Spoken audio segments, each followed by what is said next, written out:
Welcome to 7 Dooms for Sandpoint. Chapter 4, Footprints on the Roof.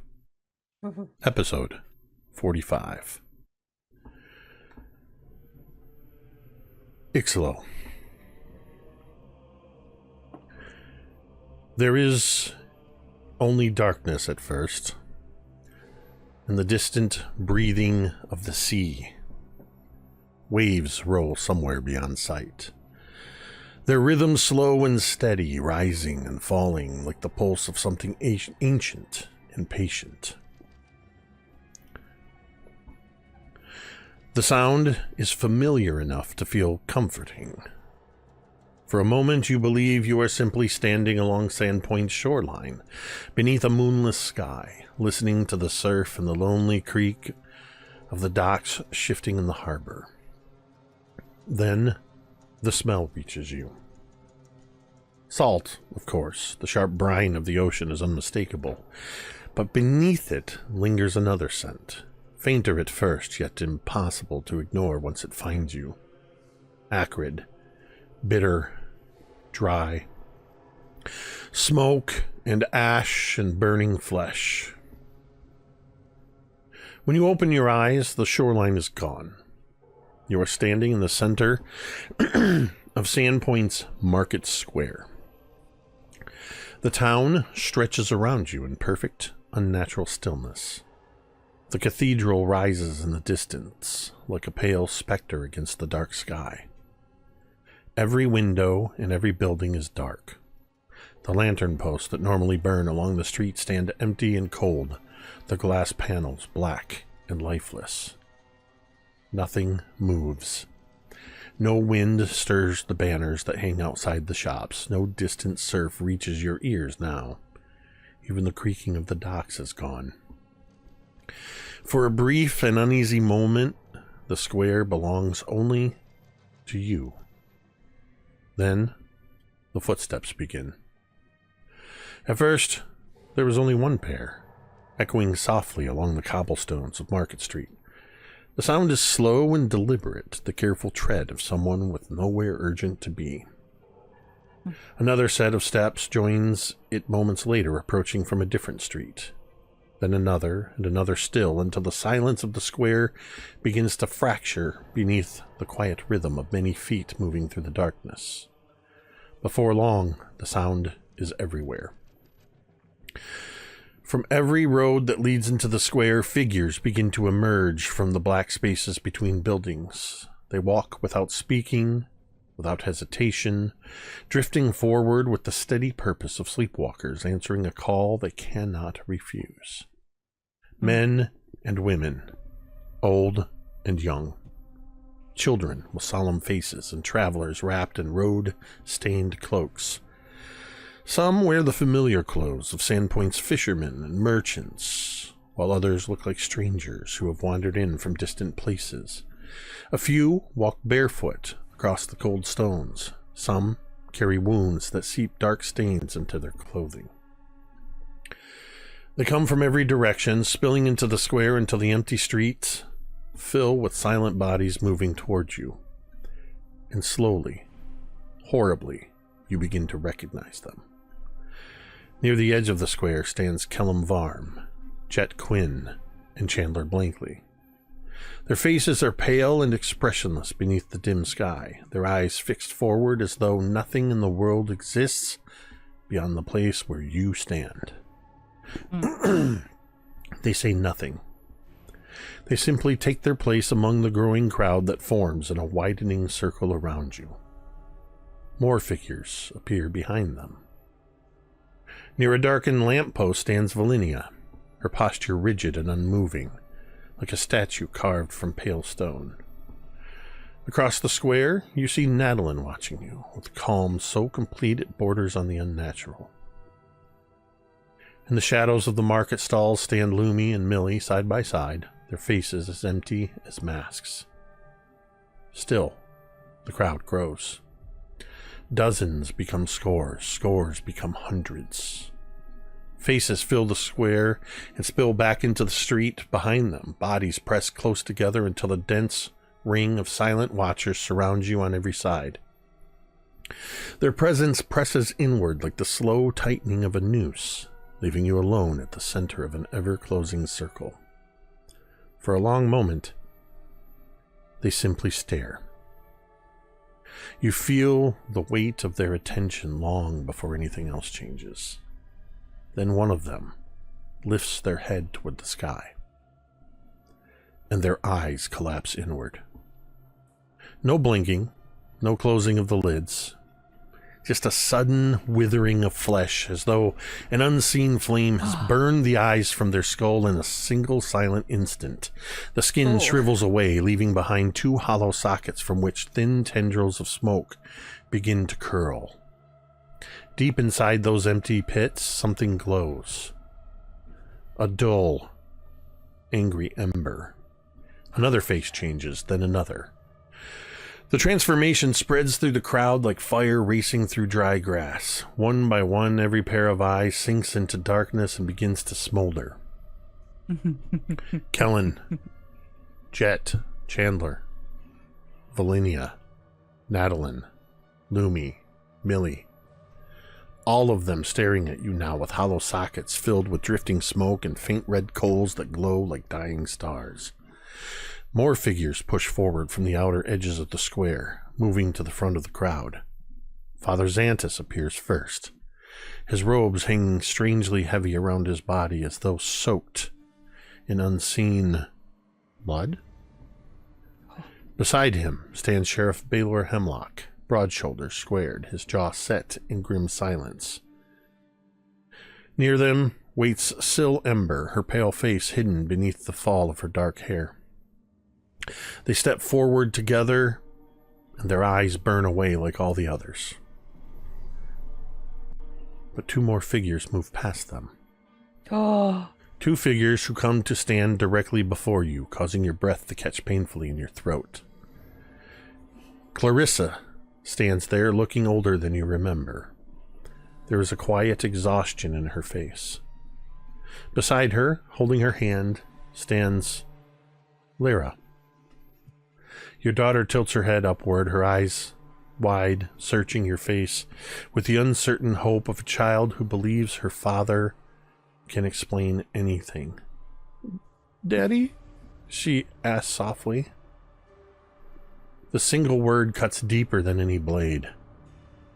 Then the fire takes her eyes too. The sockets hollow, smoke curls upward, into the still air. Within the darkness, embers bloom.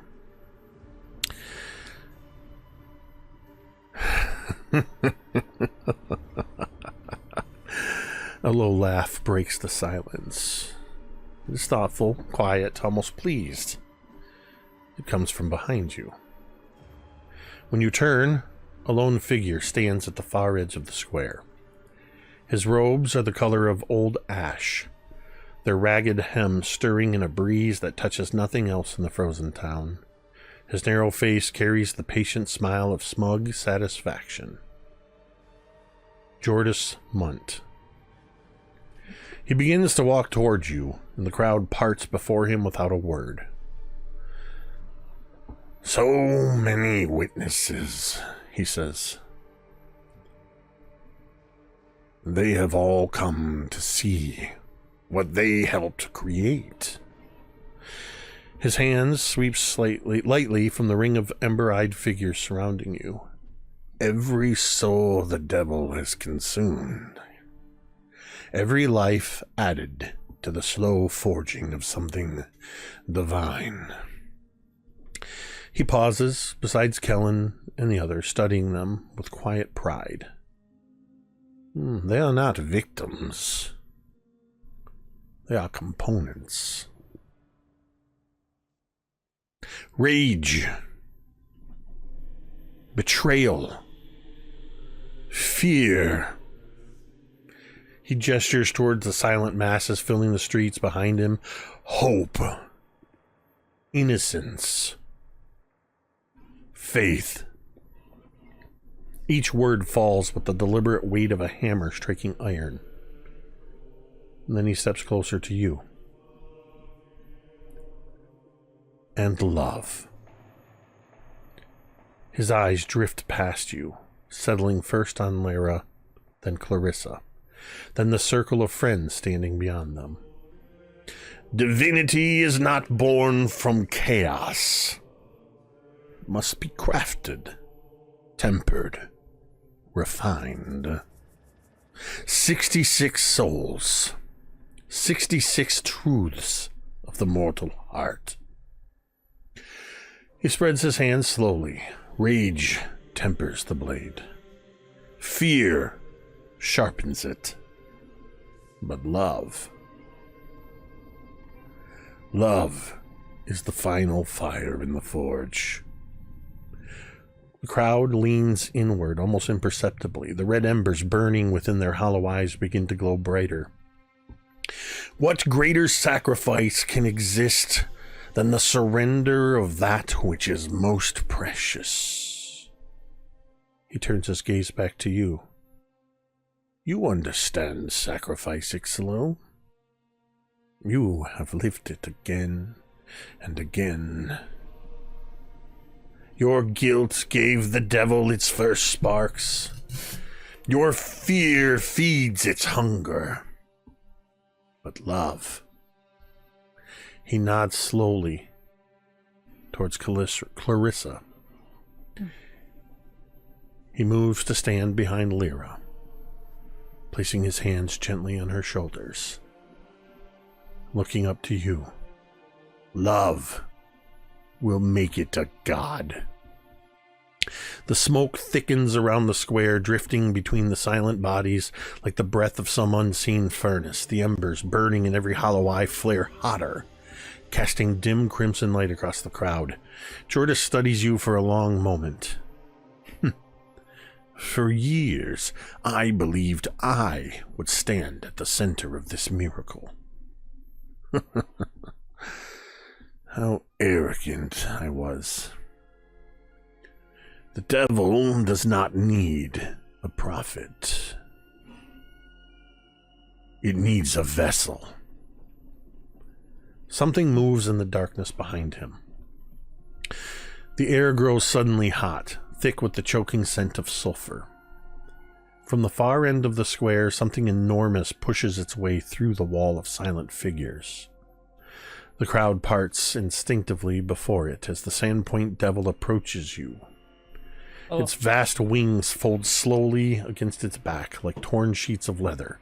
Fire crawls along its hooves, leaving dark scorch marks where they touch the stones. Its long tail lashes behind it, barbed, restless.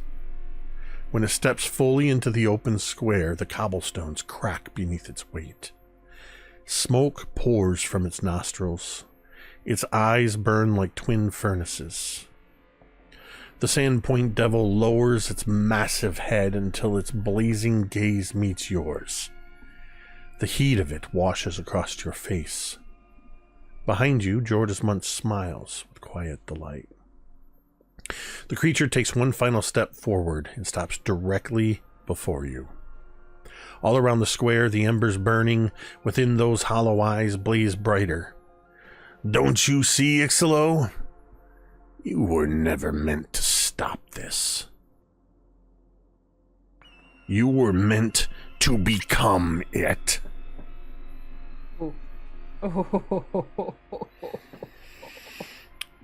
Icselo, I would like you to make a athletics check, please.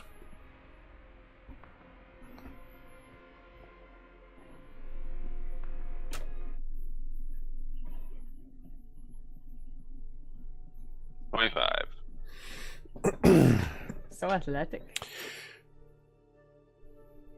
I would like you to make...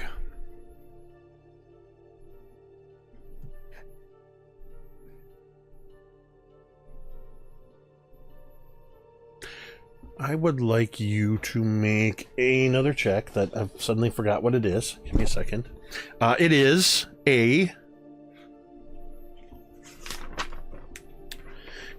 a... Come on, tell me what it is. Say charm. Damn it. Yeah, charm check. That's a thing. Brains? I don't know why it's not telling me. Okay, hold on a second. I thought I had this queued up. I apologize. Hey, you know what? While Jake takes a second and finds that thing he had queued up, why don't you check us out on redbubble.com? At redbubble.com, we got all kinds of great shirts, not like the one Tamiko is wearing. That one is long gone. But the one I'm wearing, and you can get all our cool logos on t-shirts, tank tops, hoodies, mugs, stickers, postcards, puzzles, pillows, and all kinds of other cool stuff. There's almost always a deal at redbubble.com, especially if it's your first time shopping with them. So why don't you check us out today at redbubble.com? Just search Mini Terrain Domain. All right. It is a... Why is it not telling me what this save is?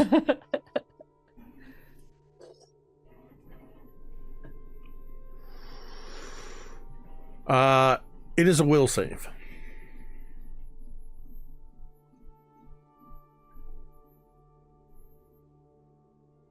$27. Okay.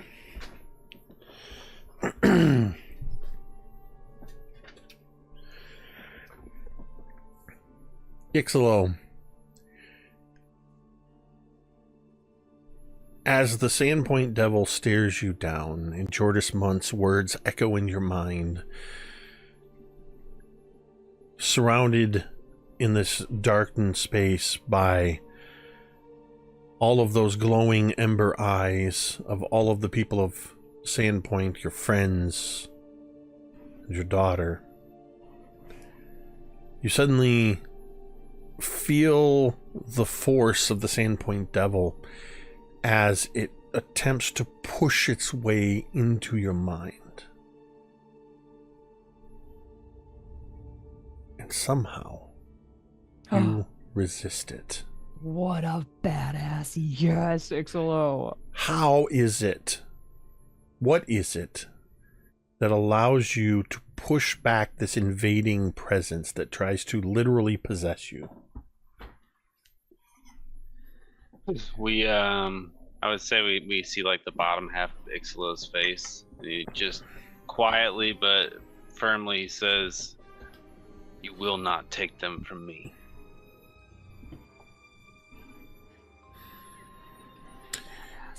As you say that, your voice echoes back at you. A close, cavernous echo. It comes to you as if you're in one of those moments where if you've ever fallen asleep or been sleeping in your room at home, and you are having a dream in which you call out to somebody, and you call out in reality, and your own voice wakes you up. This happens to you now. Icselo, you are drenched in cold sweat. You are shirtless. You have your pants on. You have your... Thanks for being specific. You're not naked. I knew. But you've been stripped down to just your breeches. You're barefoot. Your hair is soaked and dripping. And you are standing in front of a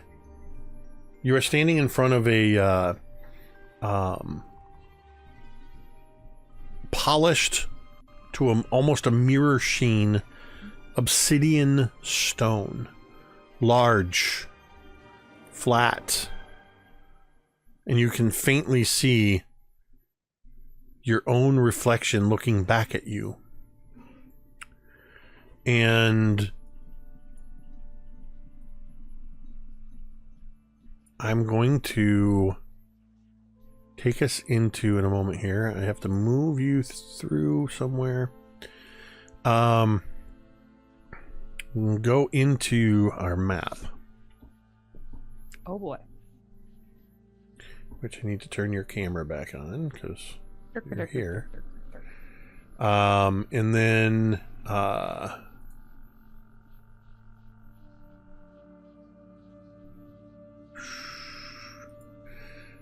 this is always the fun part. Little housekeeping here, little housekeeping there. And we will zoom in. Look how on... tidy. Spring cleaning. Icselo. As you stand before this polished stone, you see, for a moment, you see as if your own eyes have collapsed into your skull. You see in your reflection angry embers of light looking back at you. And then it shifts, and you see a wispy demonic creature looking back up at you. This creature is hissing and pounding against from the inside, pounding against the surface of this mirror polished rock in anger. No!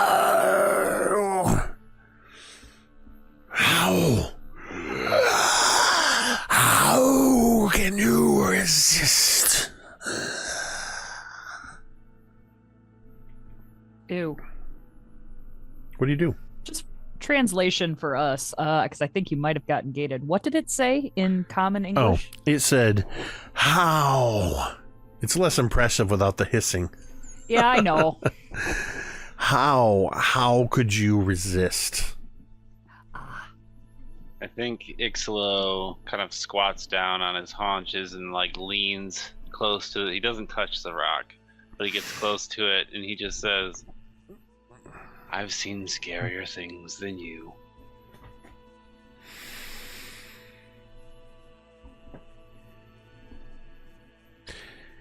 The demon trapped in this rock seethes at you.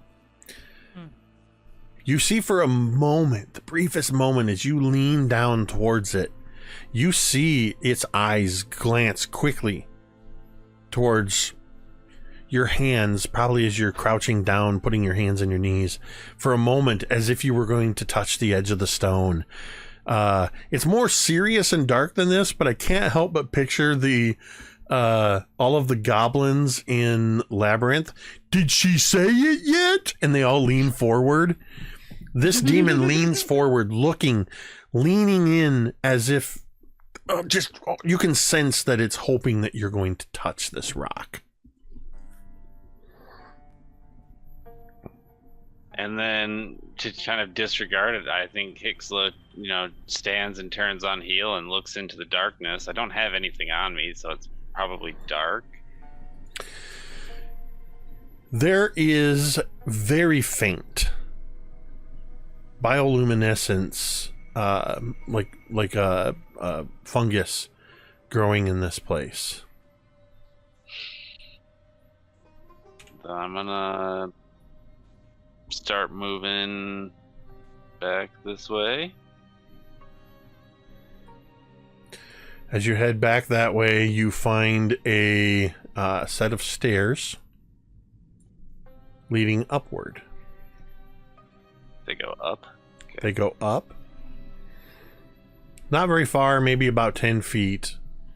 And you actually find... I gotta open this. You find a door that is slightly ajar.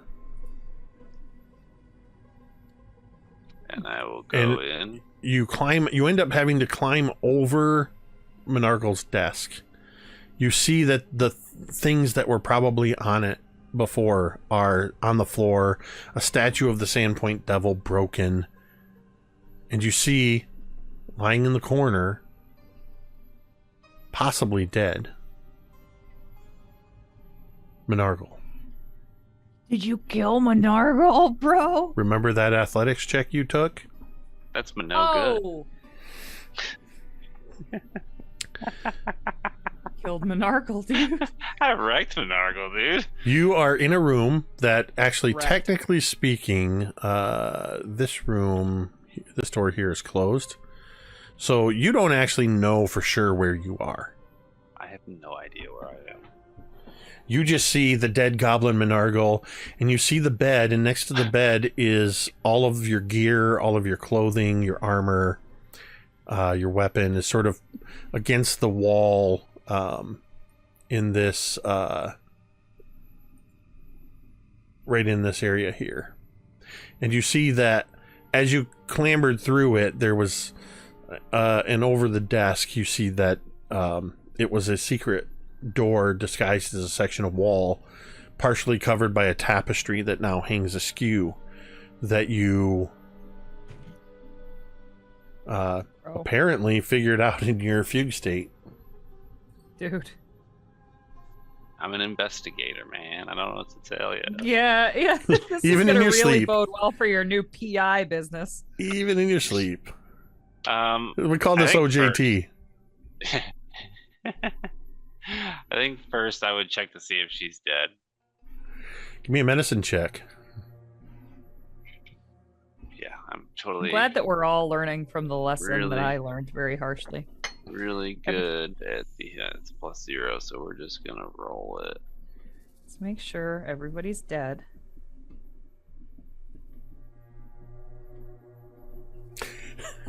Roll the dice, please. No. Dang it, Tamiko.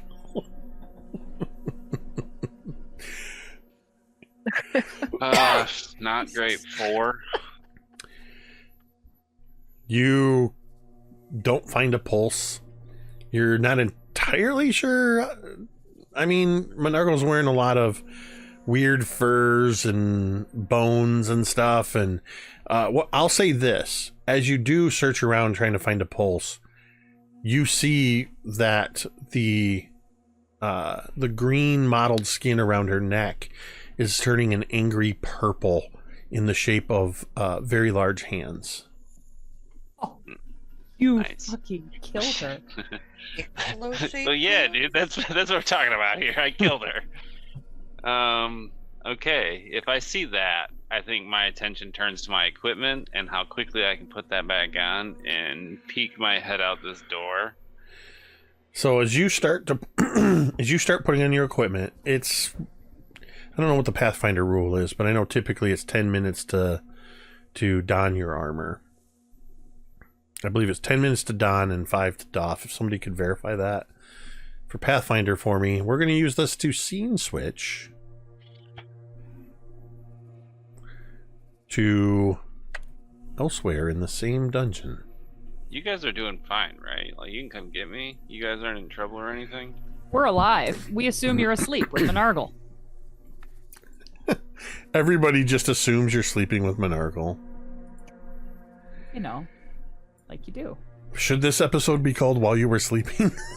Yes, bro. Yes. Oh my goodness. As if I'm just some cheap hussy. Sleeping with everybody.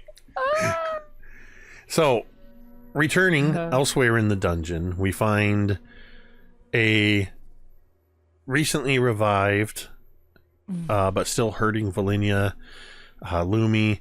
Mechanically, at the very end of our session, it had mechanically occurred at the end of the 10 minutes in which Millie and Natalin were applying healing, I believe. When Natalin not applying healing. oh, whoever did it, Lumi. Sorry, Millie and Lumi, or Lumi, just Lumi. I don't know. Somebody did heals. It was Millie and Lumi. Millie and Lumi. But it's at the end of that 10 minutes that those double doors opened up, and a halfling woman dressed in the type of clothing that does not look like you would expect somebody in the middle of a dungeon to be wearing. She looks more aristocratic. Her hair is done in a fashion that very much flares out, accentuating the flame red nature of her hair. And she greeted you all and had said something about seeing that unfortunately you fell into the ogre Gorlak's trap, but you dealt with him. Please, come in. You will find respite here. And she steps back into the room, and motions with her hands. You do see, though not depicted on our battle map here, that this whole area through here, there are cushions and rugs, like furs, almost kind of arranged in a semicircle, like you would expect to see in a schoolhouse or in a situation where people are being ministered to. I'm pretty sure this is a skill in Pathfinder, but I'm looking it up. Jacob, I would like to try to disbelieve illusion. Oh, wow. Disbelieve illusion? Mm-hmm. And that's a what skill? Fucked if I know, man. I'm looking it up right now. I would imagine it's a perception. That feels perception-y. Let's see. While Millie is staring intently into this room, Velynia is like rolling, and like her hands like are coming to this like wound, and she's just like groaning as she kind of rolls and starts to stand up very slowly and gingerly.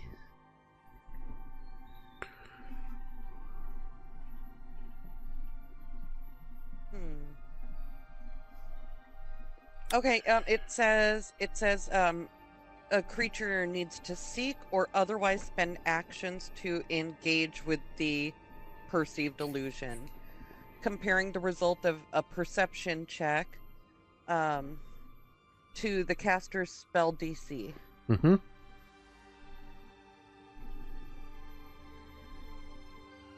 So perception.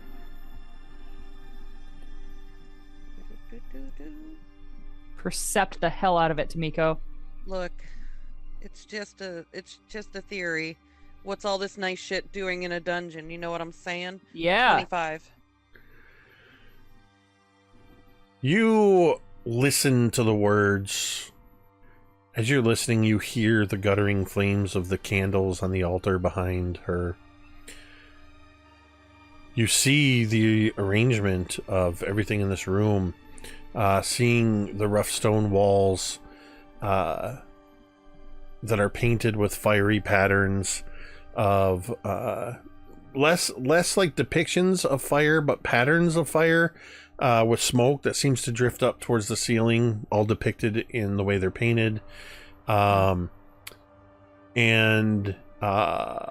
you see that these fiery patterns are emerging in the paintings from trampled human bodies near the floor, all depicted as piled along the first couple feet of the floor.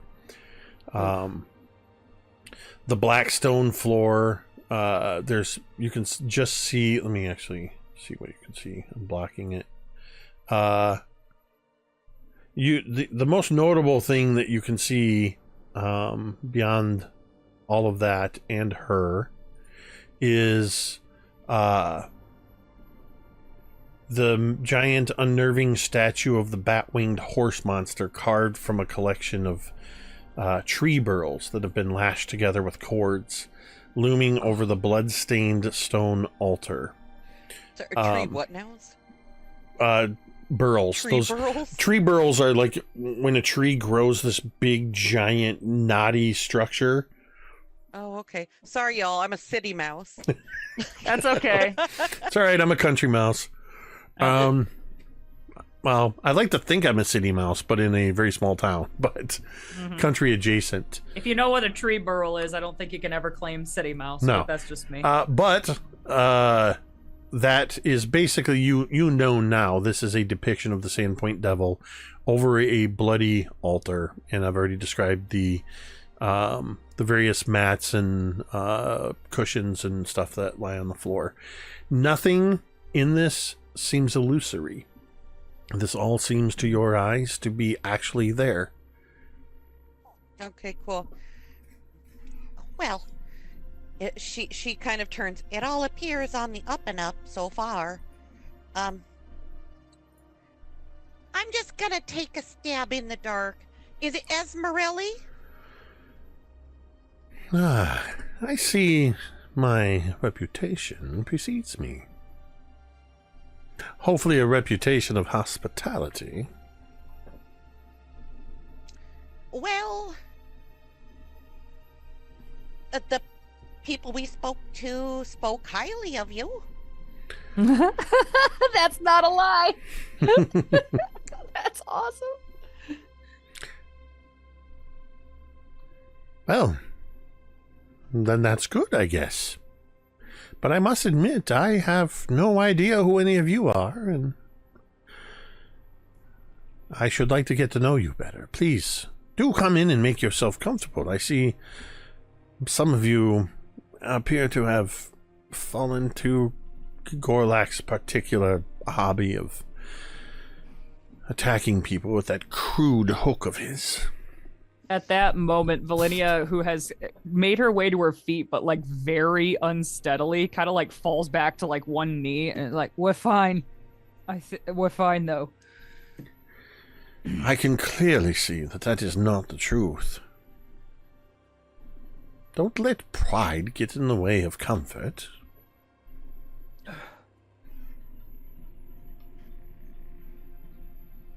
And I'm near Lumi, and I would just kind of like to her, are you all right?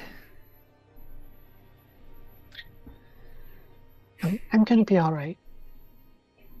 And she like stretches a bit and feels the pain of something broken, something bruised in her side. Are you still prone, or are you making your way Well, to your feet as well? I was You were up? I thought you were laying on your back. yeah. I was exhausted, that's right. That's what it was. I think she's probably like sitting on the ground, I think. Just like sitting cross-legged.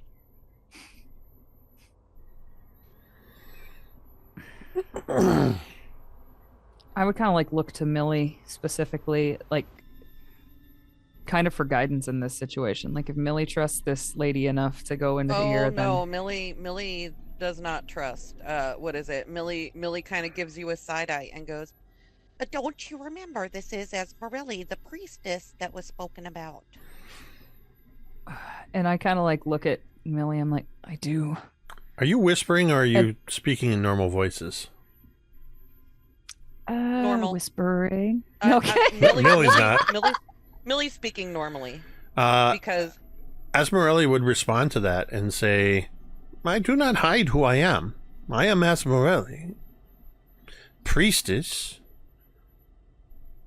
of the Devil's Disciples, and a close lieutenant to George Mont.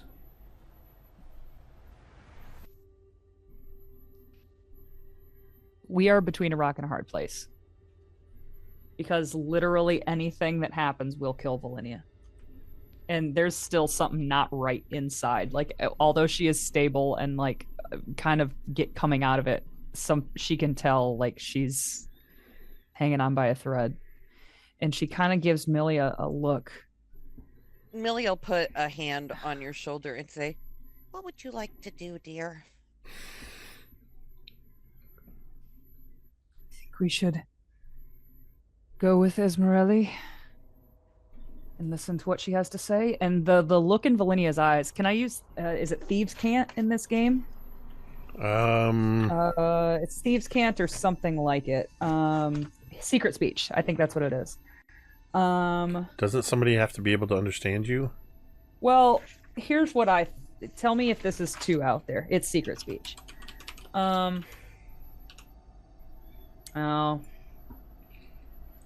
it does say choose a secret society. I just want to be implying to Millie that like we got to run the fucking clock a little bit just to get our feet under us, and then we can do whatever we're gonna do. But right now we just gotta kind of hold pattern. Well, and that's kind of what I'm trying to convey. Yeah. Yeah. I wouldn't mind going inside, sitting for a spell. I am trained in the healing arts. If you require additional healing, you look pretty Well, worse for wear, if I'm being honest. You and the beautifully pearlescent kobold back there. A little bit of a Thanks, little Barry. bit of a flush. Look like shit. I think we should go in and, as Millie says, sit for a spell. Millie will help Velynia to her feet if she's not already up. I allow Millie to help me. I'm very unsteady on my feet. And we'll also offer the buddy arm kind of thing to walk you in. I definitely take it. And even though I am like supporting my weight on Millie to an extent, I still try to like stand like tall. I'm really trying to, as stupid as it is, I'm really trying to appear like I'm not that hurt, but I'm very, very hurt. Oh my goodness, we're gonna have to change that bandage already. And I look down and it is seeping through already. It's gross.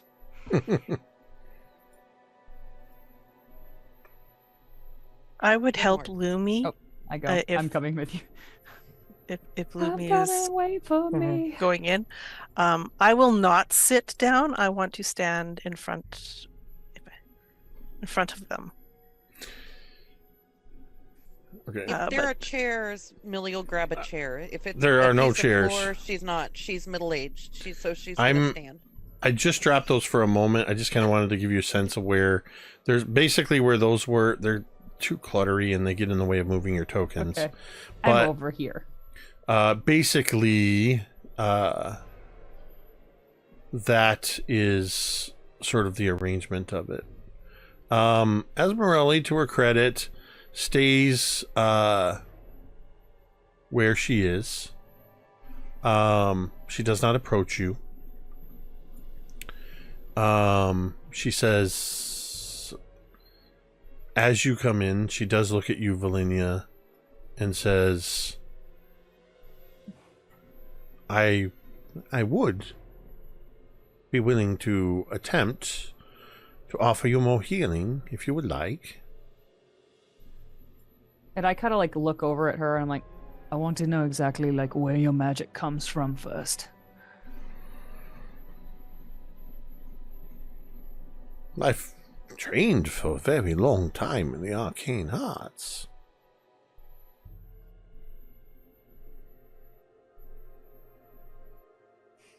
And I kind of like, I don't know how any of this shit works. I just don't trust this lady entirely. And I kind of like, I look at Lumi, I think, for kind of confirmation. Like, is this going to be okay? Am I going to be fucked up? Am I going to be a devil person if I accept this? Like, what's that going to happen? Think of it like what's the this. deal? Because the arcane arts that I study don't really provide a whole lot of healing. Well, Lumi is going to glance around for hints, clues, using her bucketfuls of esoteric knowledge to try to either assuage Velynia's concerns or to confirm them. as you're doing that, Esmeralda does say, partially to Millie and to the rest of you, I meant arcane in sort of the broad sense of the magical arts. You are from Sandpoint, I would guess, correct? Oh, actually, I'm from Magnamar. I'm from elsewhere. But we did come here from Sandpoint. Sandpoint has a cleric Yeah. of sorts, a priest, if you will. I believe Father Xantus is his name. His magic is divine. You can think of me like your Father Xantus, a priest. My magic is divine. And with that, I'm going to be looking about for clues where this divine source might be coming from, or if this little fella is lying to us. Is that going to be a religion roll or an occult roll? That's a great Your question. choice. I feel like this is going to answer our question. Just Okay. the answer.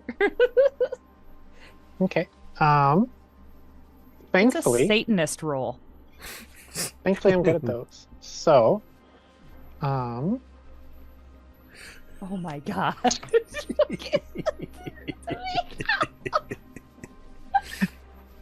well,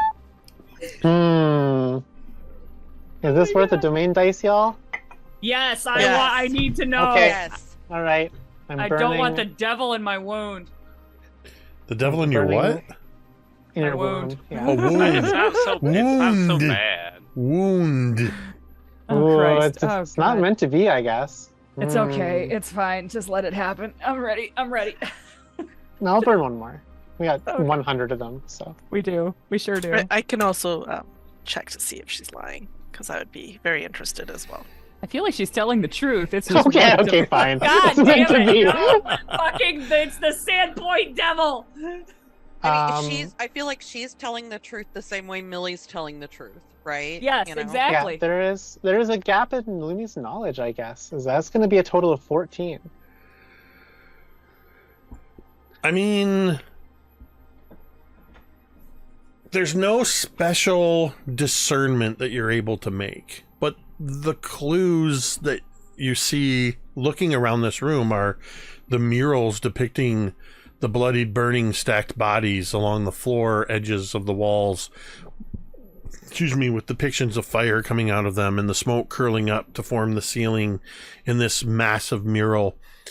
On the western wall, that massive depiction of the Sandpoint Devil. The altar with 2 stone figures of the Sandpoint Devil on either side of it.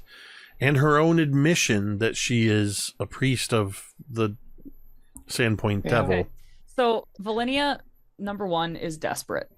Like she kind of is like considering this and like pulls her hand away, and she's got, as Millie pointed out, it's already coming through the bandages, and she's got her own blood on her hands. And again, she knows somehow that if the fucking wind blows the wrong way, she will die.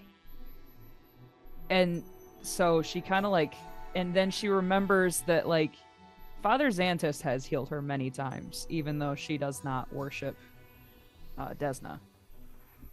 And nothing bad has happened, presumably. So Part of. Okay. and so she kind of like shrugs and just says, if you could heal me, I would appreciate it. I can. Would... And she kind of looks to Natalin, who almost seems to be standing watch over you. Would you permit me to come closer? Would you prefer to come to me? And she's holding her hands out. Millie will not make her go by herself. She's gonna assist Velynia and not crazy hover, but hover a little bit while this is happening. Natalin's crazy hovering. Oh, there you go. Part of Lumi's befuddlement is that she wasn't aware that the Sandpoint Devil could offer divine power to his worshippers. And so I think that Right. she's more taking this as face value and is just kind of fascinated by it.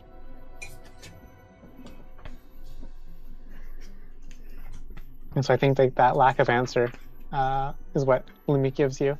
To kind of just Kaeryn, like, this Loki, this is the origin story of our fiasco pairing. I feel like this is exactly it. Like this is exactly it. We about to do some blood, You're blood Ezreal. ritual stuff. Blood ritual. Okay, so are you Yep. approaching her then? I want her to come to me. I'm not fucking moving. I don't want to go any closer to that. Okay. I feel Yeah. unsafe as it is. I don't want to get closer to that fucking altar or the statue or the other statue or Whoops. No, thank you. And my friends are all around me, so I want to. Yeah, Yeah. I'm not moving from Yeah. her side. at this point. Idle question. Are these pillars, these things that look like throwing stars, enormous throwing stars, or... So Those were the those you tree should nuts, recognize because you've seen them before. Those are the Sahedron platforms that Lumi, you would... Sorry, I meant to include that in the description. Lumi in particular you would recognize because you were attempting to refocus the Hellstorm focus at one point, because you know that the Hellstorm focus's magic can be used to power these Sahedron, using them as teleportation circles or platforms. But they currently sit as slightly raised platforms with the Sahedron upon them.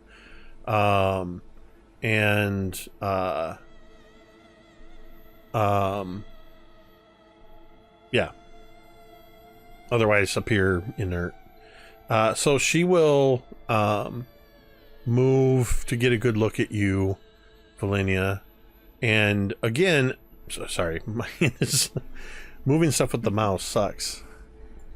Fine. Hi, I'm Velynia. Motor movement. It's like, we're gonna do little puppets here. Let's Hey. play dolls. Hi. I'm gonna try to heal you. Okay. Quit moving. She crouches down and Like I said, I'm crazy hovering. yeah, I am crazy. Yeah. nope. Oh yeah. She is going to carefully look at where the wound is, and you see her kind of gingerly moving the material of your armor and garments just in the area of that wound to kind of assess it. Yeah, you definitely got Gorlak's hook firmly inside you, didn't you? You don't say. Also, if you could never phrase it that way again, that would be Well, ideal. Whoever did the initial work here did a fair job of making sure you're able to stay on your feet, but you are looking very pale, and you've lost a lot of blood.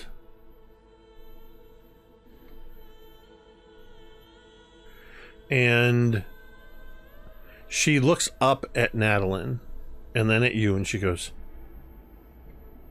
I'm going to cast this spell now. If that's just okay. So Natalin, she won't say anything to her at this point. She's just gonna kind of like nod a bit. But for your knowledge, I also know the heal spell. Mhm. So if she doesn't, if it doesn't seem like that's what she's doing, I may interrupt her. Yeah, the healing spell, the heal spell, is a touch spell, manipulate.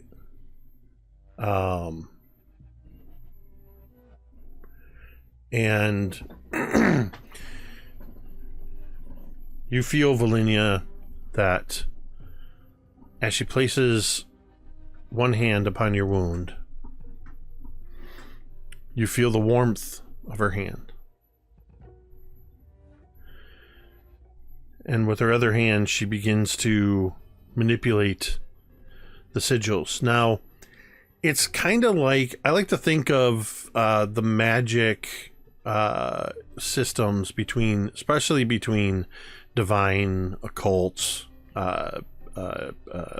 nature, and the other one. I can't think of the other one. Divine, arcane, occult, Yes. and Arcane's the primal. one I couldn't think of.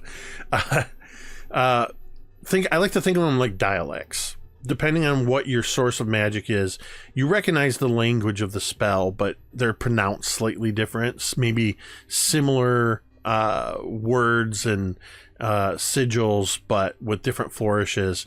So you do see what seems at first strange, but then you see the familiar manipulation movements of a heal spell. Natalin, make me a perception check with a with a +2 circumstance bonus because you're paying close attention.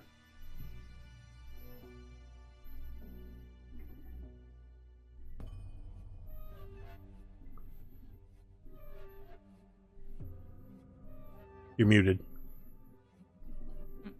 I don't know if I want that to stand because that is an okay number, but not great. If you don't like it, re-roll it. If you don't like Let's it, re-roll re-roll. I'll it. re-roll. Do it.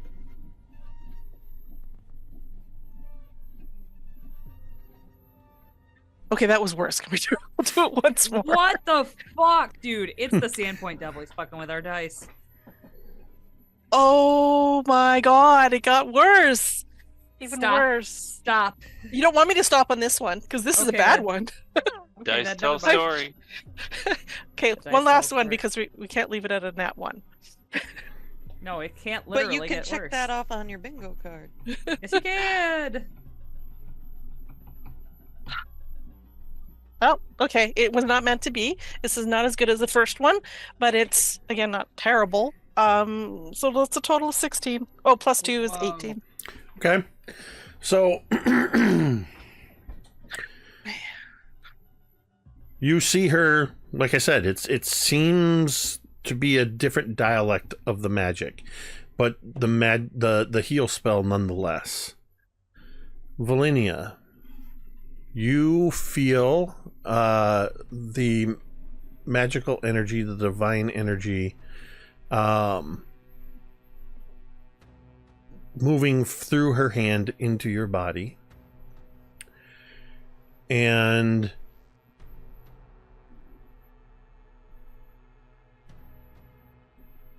just checking something. Oh God! Why are you just not saying your? Because heal I need 20? you to make a basic fortitude save.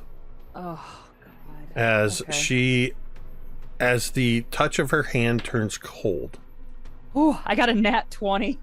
Oh Okay. my God! For a Woohoo! for a total of 32. 32.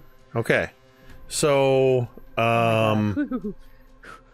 how does a critical success work on damage? On a basic save, how does that work again? It's not letting me 0. click You on take it. nothing. Because the success is half, and then Yeah, fail okay. is full, and crit fail is double. So You take nothing. you don't know for sure what she's doing to you, Yeah. but you Thanks, know man. that it's not healing magic. How do you resist the Okay. vampiric touch she was just attempting on you? Oh. So I imagine what the. Keeping in fuck? mind, So you don't know that it's a vampiric touch. I just know. Okay. You just know Tell me that if- something was wrong and you resisted it. So I think. So I kind of mentioned this before. Velynia's been healed by Father Xanthus. Yeah. A couple times. There was something about what was just now happening that felt very different and very wrong. She stuck her finger in the And- wound. Gross. Something happened. And I think. Can I react in like a I mean, react genuinely. You, like you said, you know healing from Father Xanthus, and what she's doing feels the opposite of healing, though you don't take any damage from it. You basically will interpret this critical success fortitude save as you interrupting the casting of the spell. So react how you would react. fucking snatch her by the throat? Like immediately, I would just like. I know, like That's going to require a. I guess, what's your reflex or your dexterity? What would that be? my what dad- an unarmed attack? I guess. maybe. I think that might I be mean, it'd be grapple, right? Grapple, yeah. which is opposed. Which is it's which is it's which is an opposed attack in athletics, this game. right? Or opposed It's athletics or acrobatics. Okay. Yeah. So can I make an athletics? Yeah, Okay. yeah. And then I have to oppose that. With the DC. Mm-hmm.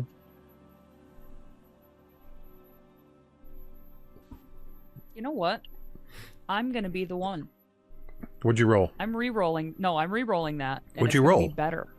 I rolled a 7, which makes it a 21 athletics. Okay. Let's tell a story. You know what? Yeah, that's fine. That's fair. Thank you, Baron. I won't Okay. do that. Okay. God wouldn't have given us 81 dice if he didn't want us to use them. Velynia, your hand You guys are like shoot. the I didn't devil give and them the to us. angel on my shoulder. We were Velynia, those. your hand Yes. shoots out, and you grasp Asmarelli's throat. Oh, fuck yeah, dude. Oh my god. And I imagine that hopefully my friends realize something's amiss. Oh yeah, I'm right there. Obviously I didn't see or feel what you didn't, and I didn't see it. Right. So I'm a little shocked. But if Esmeralda, now with Velynia's hand around her throat, if she does anything like try to start to cast again, I am laying my hands upon her as well, and they will not be so nice.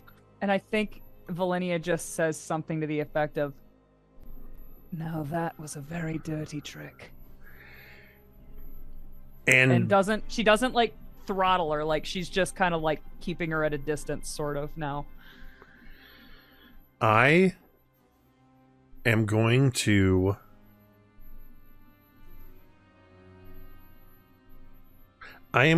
roll a die. Yeah, I think that's what I'm going to do. This is going to determine how she reacts to this. Oh god. Like a die in an RPG? If she reacts, How dare you?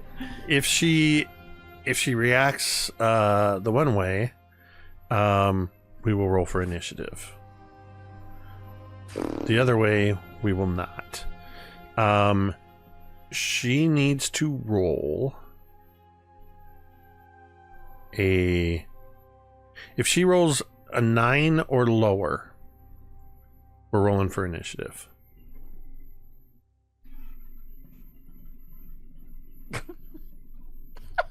She's Okay. She's into it.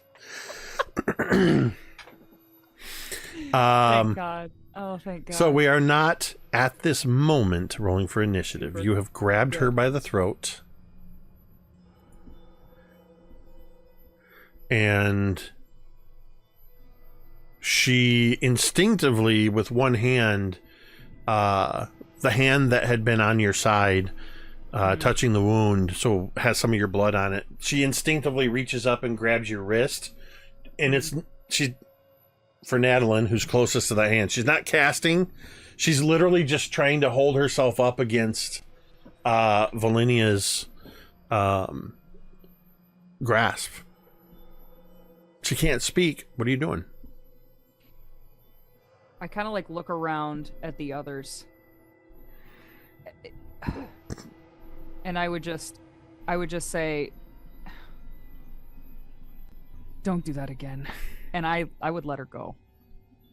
Velynia has had enough blood this day. She drops to the ground and takes a nervous step back, not stepping onto the platform. And she drops to her knees, one hand up to her throat, and she's kind of curled up, and you can hear her.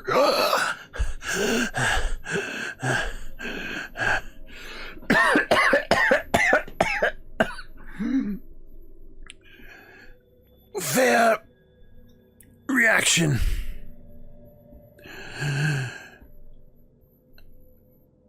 She looks up to Natalin, and she kind of glances over to Millie even.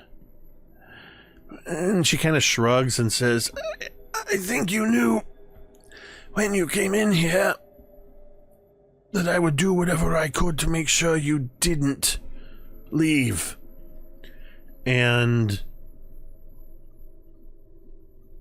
she is going to... Natalin and Velynia, do either of you have reactions? I do, I believe. Let me double check here.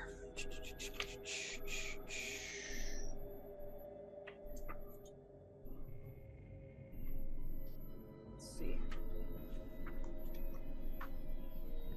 Do you not have any reactions, Natalin? I have denied. I don't know where to look. It depends on what you're talking about. Yeah, I have. I You have reactions, but there's spells and they're specific. Right. I don't. It's not like You do- attack of opportunity. right. You don't automatically get an attack of opportunity, but there's so many different reactions. That's why I'm asking. I have deny advantage, so like I can't be caught. I can't be caught. Whatever it is, off guard. That's a reaction. I have. That just prevents you from being off guard.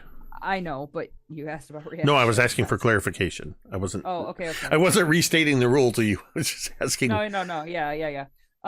So reaction yeah. is the The arrow. little swoop. Yeah, the little- swoop. Yeah. Yes.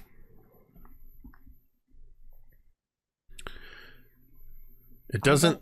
Yeah, I mean, I have reactions. I have wary disarmament. If I set off a trap, I gain Okay. +2 AC. Do you have to anything? avoid- Okay, it doesn't sound like you have anything that directly I don't think affects, so.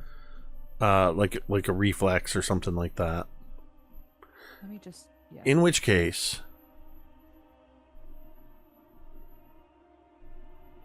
I have nimble dodge. If a creature targets me with an attack I can see, I gain a +2 circumstance on my AC against it. as Esmerelli crouches on the floor and then looks up and says that, I think you knew that I was going to just prevent you from leaving here. You see her suddenly whip her head up, looking between Natalin and Velynia across the room at Lumi. And with the hand that was holding her stomach as she was crouched, she brings a dagger up to slice her tongue. And we're going to roll initiative on that. I'm not going to automatically give her the free attack. Since you critically defeated her attempt. I would like Icselo to roll in this initiative as well. Wait, just to be clear, she's not slicing Lumi's tongue. She's No, slicing no, her Lumi's tongue. across the room. Yeah. This is an action you've seen before from Devil's Disciples. Mhm. So That's we're going to go before they ahead, and I blow. got to add to initiative. Also, I am hurting still, everybody. This might be a Oh, quick me fight for too. Velynia. Oh my Me God. too. Hopefully a tank Make of sure some you sort get comes in. behind me. Yes, Stay I will. behind me. I will. Let me bring up the initiative. And I need to... Actually, I need to remove Gorlak from the battlefield because he's showing in our initiative. He did.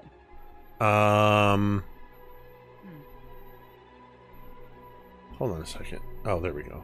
Okay. So I need to roll some dice. That's my bloody dice. Like, I actually have bloody dice that I want to use. Ugh, you don't need those.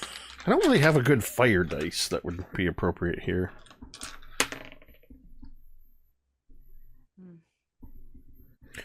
And I'm going to roll in the dice tower for... Okay. The dice tell a story. What is... Okay. So... Really...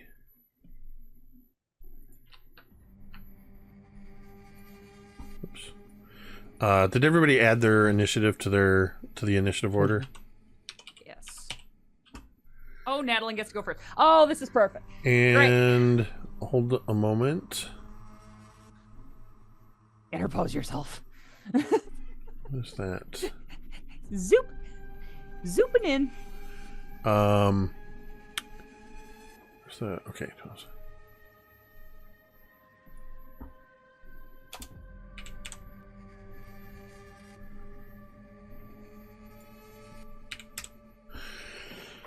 Okay, it does look like Natalin followed by Velynia, followed by Lumi.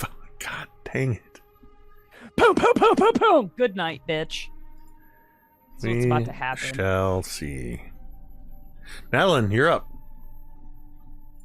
Let's go, girls. So I was waiting for her to do something. I don't know what she's about to do, but I see this slash of like this glint of silver, this metal that she's got in her hand, and she's doing something with it. And I fear for Velynia. So I want to put myself between her and Velynia. If I can't move it on the screen. And as I'm doing so, I am reaching out and touching that woman's arms, her hands, with the full force of my storm within upon me. I thought you were going to say the full force of your fist. I make sure I am touching, like the skin part of her arms as I'm doing this. So, not that the spell needs that, but so while she gets zapped, she's also going to get basically I'm doing Tempest Touch. This is only a 1-action spell. Does that mean I can do it twice per turn? Every time you attack, you get -5. Yeah, you on would the still attack get roll. you would get the multi-attack penalty, but yes. Okay, so there's no attack on this one. I just touch her. She has to make a fortitude save. So I am calling forth a churning mass of icy water that's basically going to fall upon her head as I touch her, because I am that woman. Okay. I'm bringing the storm to her. Bringing the storm is right. What? Fuck yeah, Natalin. What is the spell save DC? Fortitude save 22. All right. I wish they had a fiery dice option here. I guess I'll just go with red. That. Sorry, you said DC 22? 2, yeah. Okay. That is a natural 1 Oh, for a total so- of 15. I am absolutely going to re-roll that, because I still have domain dice as well. I'm going to re-roll once, and regardless of the result, I am going. Whatever you roll is better than a 1, unless Yeah. it's 1 again. Indeed. Yeah. Regardless of the result, I am going to take this roll. Re-rolling is now exactly a 22. So it's a success Nice. instead of a critical fail. So you will take half damage and a -5 circumstance penalty to your speed, to all the speeds, until the end of your next turn. Damage being 9 bludgeoning and 8 cold. 9 bludgeoning, 8 cold for a total of 17 damage. Shit. It's cut in half, right? Yeah. So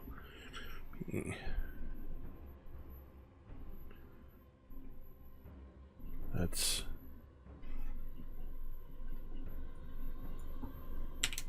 I'm really glad she didn't just fucking kill me, but with the fucking life suck. That would have been a hell of a way to go.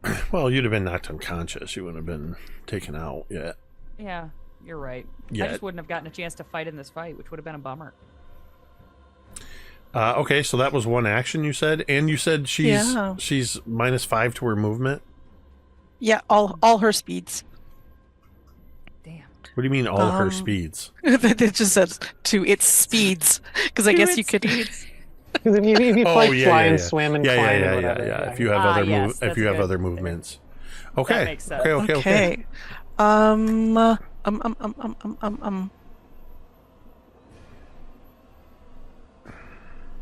Well, let's just attach it. So I can do another spell then. Yes, you don't Okay. have the spellcasting limitation that D&D has. Sweet. Then I'm going to attach it with, because I had said I was also doing electricity. I'm also going to do my electric arc spell, because I am grabbing her and I'll just release it that way. She makes a basic reflex save for that. Okay. DC 22. DC 22 reflex. Is that 31? So that is not quite a critical success, right? That's just a regular success. just missed a crit success. So regular success. So what is a regular success on a basic save? I don't have that. damage. Half damage. Half damage? Okay. So full damage is, he rolled little, 7 points of electricity damage. Do we get to round up? Always round down. Damn. You said it was 7? Yeah. Okay. You have one more action, I believe? Or was that... No, that was a 2-pointer. That was a 2-pointer. Yeah. All right, that's Natalin. Okay. I have a question from a mechanical standpoint. If I got around behind Asmarelli, would she be technically off guard? Because as I'm reading it, it says... You mean if you flank her with Natalin? Yes. Yes. Yeah. Absolutely. Okay. So then I will. Don't die on me. I'm not gonna die. But I might only get one good attack in, so I'm gonna make it. Here I go. That's my move, and then I'm gonna draw my sword, which I did not have fucking drawn, unfortunately. And for my attack, I'm gonna attack with my short sword. Here I go. Motherfucker. That is. I'm gonna. Sorry, Baron. Yeah, no, I went with Baron's philosophy last time. Now I'm gonna go with Tamiko's don't let him shit in your hand philosophy. Here I go. This is the making it rain philosophy. Making it rain. 27 to attack. 27. 27 will hit. Fuck yes. Okay. So I get all of this, which is 8 plus 4, which is 12 plus 1 more die. 12 plus 5 is 17 points of damage. What kind of damage? Pointy. Piercing. Let's see. Whatever. Piercing, I think. Pointy, whatever a short sword damage. does. Dude, 17? Whatever a short sword Would you say it was 14 or 17? 17. 17. I think it's... it says agile, finesse, versatile, magical. Might be slashing, actually. It's all good. Okay. And that's my turn. It's all 3 of my actions. Lumi.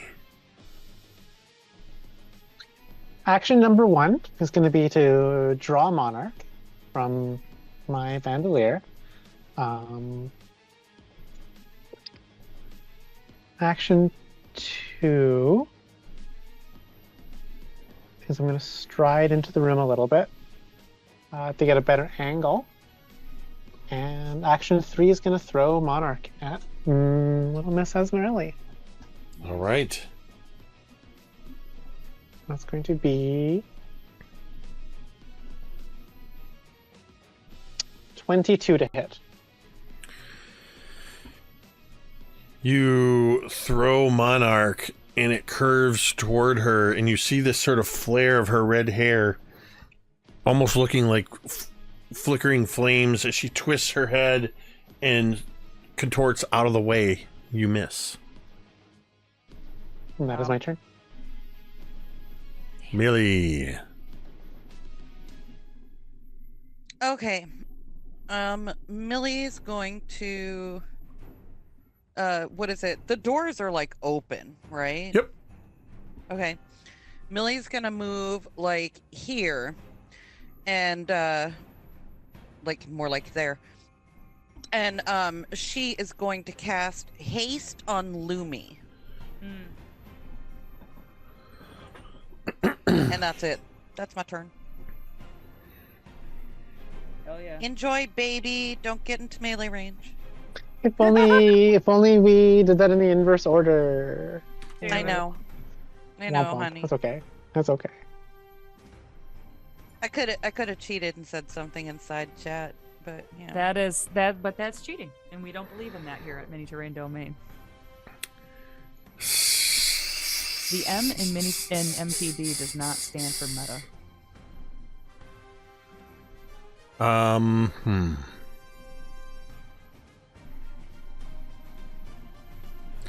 So she has reduced speed.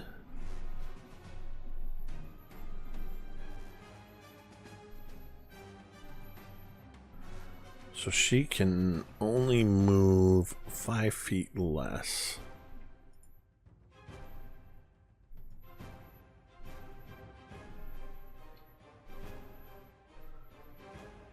Okay. She's gonna run.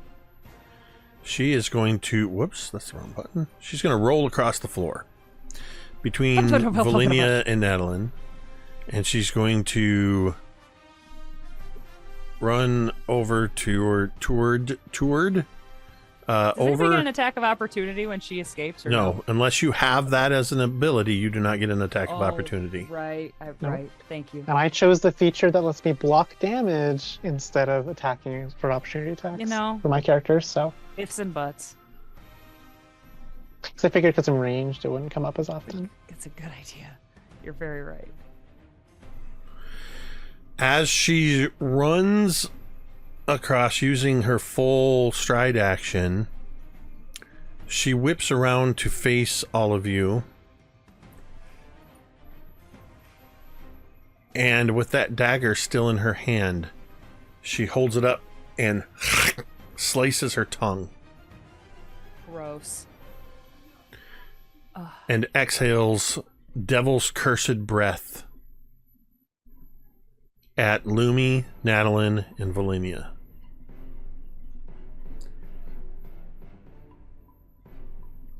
She is going to take damage from doing that.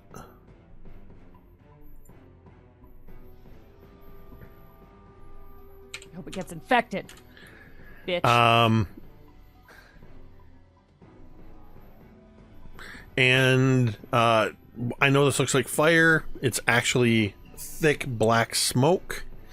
But I had the fire cone already set up in here, so the three of you need to make a reflex save.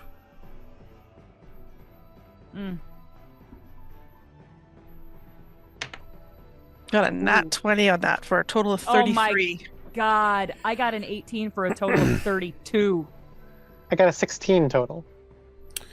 Okay, so No, hold on. Lumi. You got a 33 nat 20, Natalin? That is correct, yes. So that is... Remind me the rule. If you get a nat 20, does that supersede the 10 plus 10 to be a crit?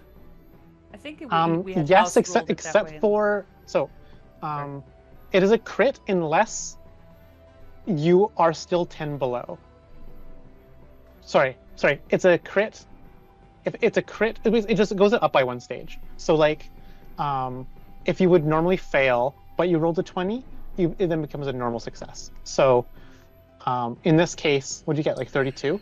This would be a success. The 20 makes it a crit, even though it's not. Yeah, exactly. Okay, yeah. so And okay, then, so if a 32 was a fail, it would have only been a normal success, not a got it, success. got it. Despite the 20. 20 just makes it go up a stage. So, Natalin, you critically succeed and you are unaffected. Velynia, what was your total? I got a 32 total. That's a regular success. You are going to take some fire damage. And Lumi, you got a 16. So that is a failure. So first, Velynia, I'm going to roll your damage.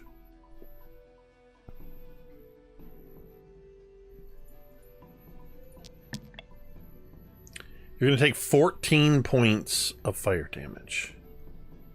You are still standing. Oh my God. Lumi. Oh no. I'm using my reaction to block some of the Velynia's damage. No, you are not. Yes, I Fucking am. Stop it. I block. Great. How do you do with that? my reaction? No. Amulets of Banes as a reaction. I hold my Sahedron amulet, That's right, and that's right. it rebuffs whatever some of the damage. You take 8 less damage Wow. from that. That's And I remarkable. use up my reaction. Okay. Lumi, I'm staging the dice. 1, 2, 3. I'm rolling 6d8 fire damage.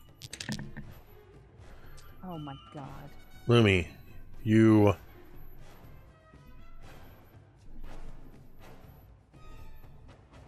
take 68. I guess you can't be sickened if you're unconscious. And I don't think I have the unconscious stuff showing properly on this window, so just know that they're there. I gotta find it real quick. So Lumi, you are player 1. And you are this is acting up. You are currently dying 1. Oh man. Mhm. No. Okay. And that makes me unconscious. Yeah. Cool. I'm So- probably prone. Yep. I don't think you can have another condition while you're unconscious, though, can you? Well, Well, yeah, you could. unconscious gives you a bunch of other ones, and then I'm also prone. Right, but I mean, Without- this failure comes with a bonus condition. Oh, I think it would give it to me. to be I think honest. in this case, it definitely is. You are sickened 1, Yeah, that makes sense. Okay, second one. and then this is going to go away. Actually, I can remove it off the field. So she moved and she did that. She's out of actions. Mhm.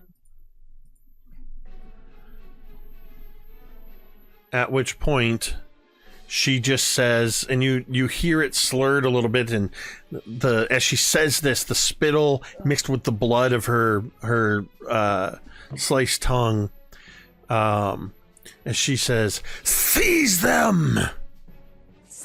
What? No, I don't want to be seized. Oh fuck, no. As the 2 statues come to life,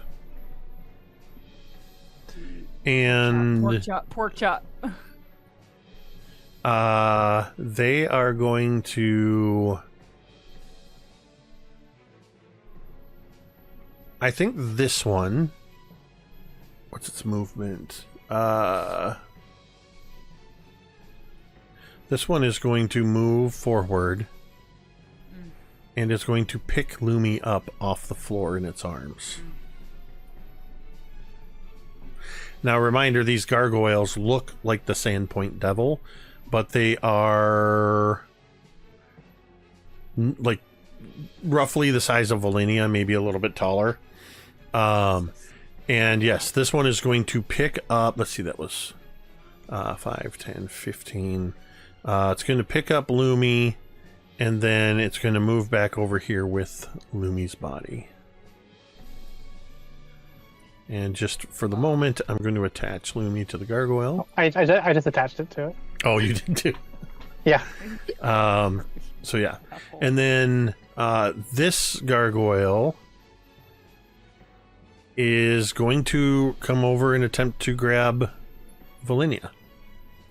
So that will be...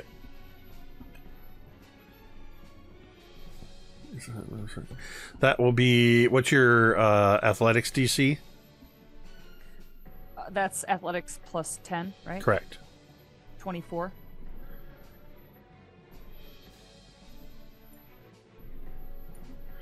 That is a 9. It reaches out to grab hold of you, but you are still too nimble for it. With a 20, it's going to miss. So It is... That's going to irritate it. So with its last remaining thing. It's going to attempt to bite you.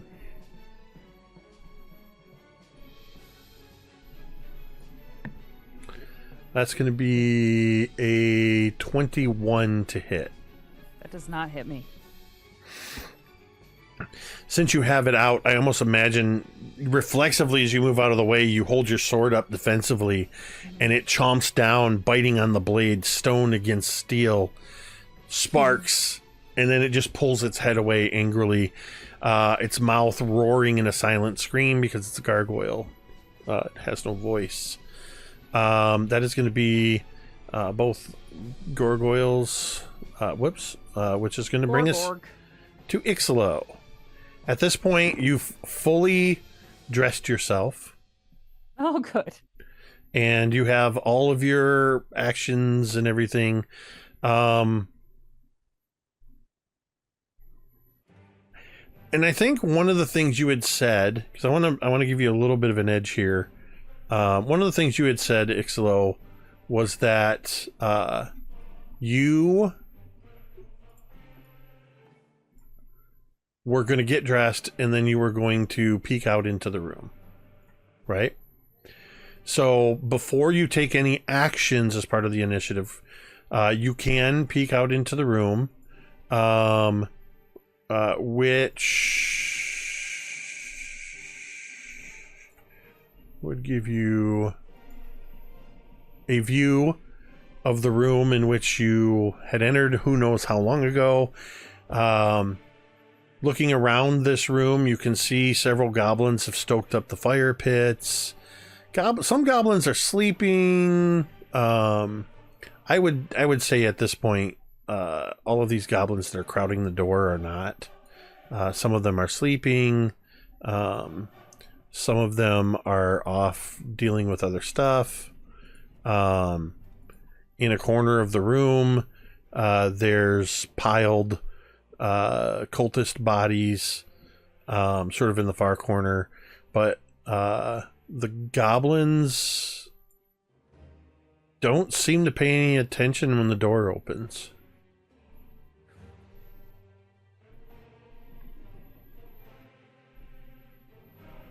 Well, I will take a step out. Jesus, there's a lot of goblins in here. Yep. 1, 2, 3, 4, 5, 6, 7, 8, 9, 10, 11, 12. That's a dozen. Do you close the door behind you? Oh, 100%. Yeah, Menargle's dead in there. Shima no more.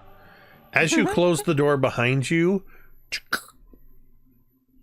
all turn and look. when you turn into the room, one goblin looks up from what it's doing, looks at you, and just goes, just gives you that nod of like, hey, and then goes back to what it's doing, which appears to be eating a roasted rat that's being, you see several rats being cooked over the fire.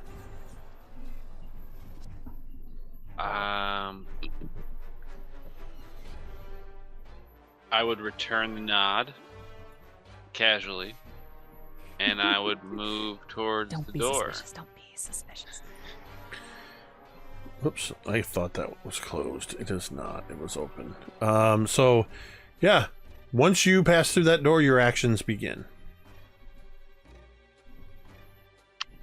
Alright, I have no context on where my friends went, so we're gonna move my full speed. Does he hear the sounds of battle?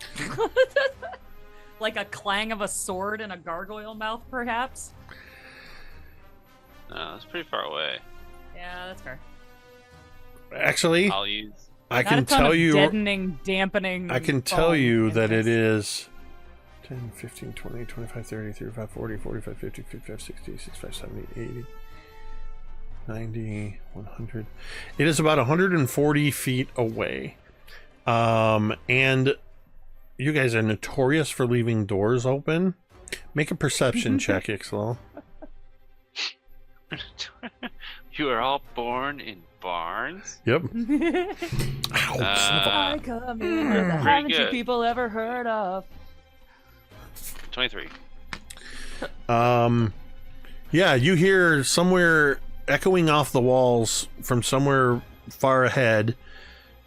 You hear sounds of scuffling, a sudden of flame of some kind. Moments later, I think that sort of scorched air smell, reminiscent of your vision, would sort of come towards you. And then, yeah, absolutely, you hear steel on stone. You hear a voice hissing, "Seize them!" I think I would shut the door behind me as I left the goblin. You know what? Respect. I'm gonna start a trend here. Yeah. But after that, I'm not closing any doors. I would use the rest. So, I mean, okay. If I were to dash for the rest of my actions, is that an additional 60 feet? Or does movement count as one of my 3 actions? Movement is one of your 3 actions, so each stride action would be an action. Alright, well, we're doing 3 of those for a total of 60 more feet. I think do I have to roll something for that each time? Nope. What? No, you don't roll to move. 4, 5, 6, 7. You just get to. There. Let me check something real quick. I'm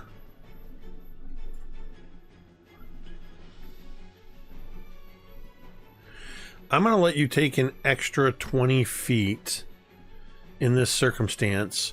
You are a trained member of the town watch, and your literal job is to respond to sounds of distress, violence, people in trouble.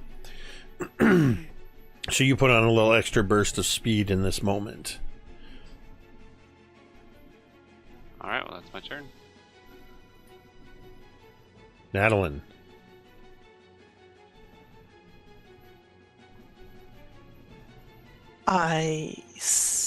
Yell out, "Let her go!" in my deep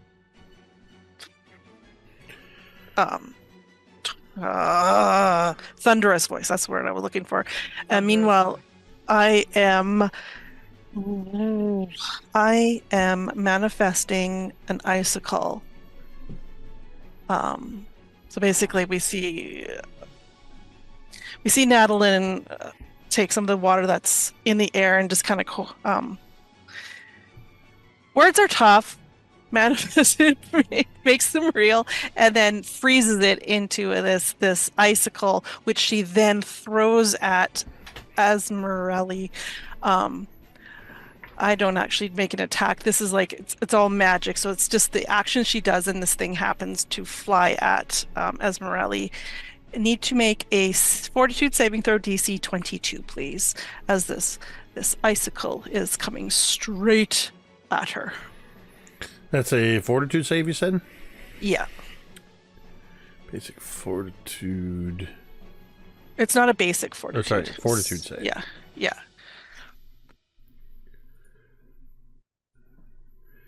That's going to be... Jeez. That's a 16. Oh, what a loser. That's a 16. Okay, so you fail. Fail. Yeah. I So fail with extra emphasis. With a capital F. So you're just going to take all the damage, but no double damage because you didn't. Wasn't a critical fail. Wasn't a critical fail. Okay, so the first part of this is piercing damage. She's going to take 12 points of piercing damage.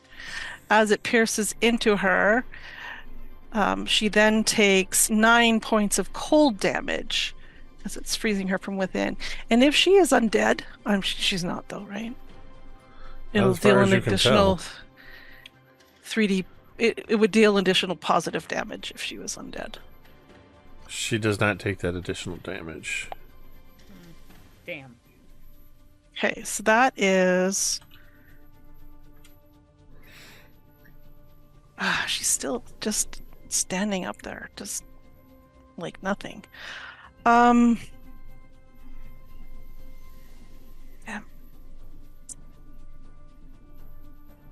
So that is.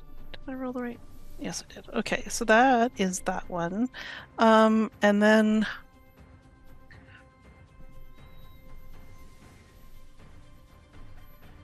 For my last action, I guess, I'm going to reach out and touch Velynia and do a heal. That's great. Oh, I'm it's so proud not of you. very great. It's only No. 2 points. Sorry. That's okay. I'm back. Almost Literally up to just where reached I out and was. slapped a Scooby-Doo Band-Aid on you. Yeah. Thank you. I am at 12. Yay. I'm gonna put that on my thing. Alright. That's me. Okay. I imagine Velynia is looking up at this gargoyle thing and then like looks over to where this other one has taken Lumi. And I imagine if I dash, well, I don't know. Does he get an attack of opportunity or is he a dumb, slow stone boy? I want to fucking go over and try to wrestle Lumi away from this other dude. Let me check real quick to see if my gargoyle has a reaction. Even if he does, I'll risk running over there. I'm very agile. Oops. Okay, so you're gonna move. What are you doing? I want to go try to. I don't know what kind of roll it would be. I'm trying to think. Is it like a grapple, or I want to try to zoink freaking Lumi out of this other bitch's. Okay, arms. so I know Lumi's sort of offset, but Lumi is essentially occupying the same space as the gargoyle, Okay. which means you have to move adjacent to it. Okay. Um. I'm adjacent. Oh, never mind. I have a reaction, but it's conditional on it being in flight, and it is not in Ha. flight. So never Up on the mind. ground. Yeah, you move up next to it. You're basically going to. You're on Lumi's behalf. You're trying to break the grapple, so it's going to be athletics versus athletics DC. Okay. Ah. So you are trying. Oh, I'm not telling you. Sorry. Yeah. No, I'm trying. Yeah, I am trying to wrestle Lumi away. It's a 19. Yeah, I'm gonna use one. I'll use one to re-roll that. Okay. That's worse. Are you fucking kidding me?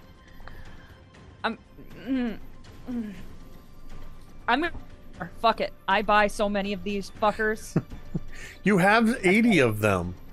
I don't. I'm looking at Baron in the corner, and he's making me feel guilty. And Baron, don't ever stop. Baron. Because no, he's Don't give doing a fuck what I have to say. fine. There's He's 75 fine. up I give there. a mild fuck of what you had to say because I respect you. That's a 27.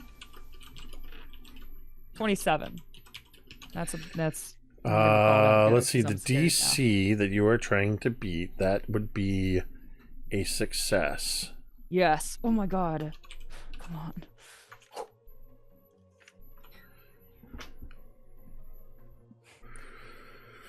Okay, so Lumi, you are no longer attached to the gargoyle.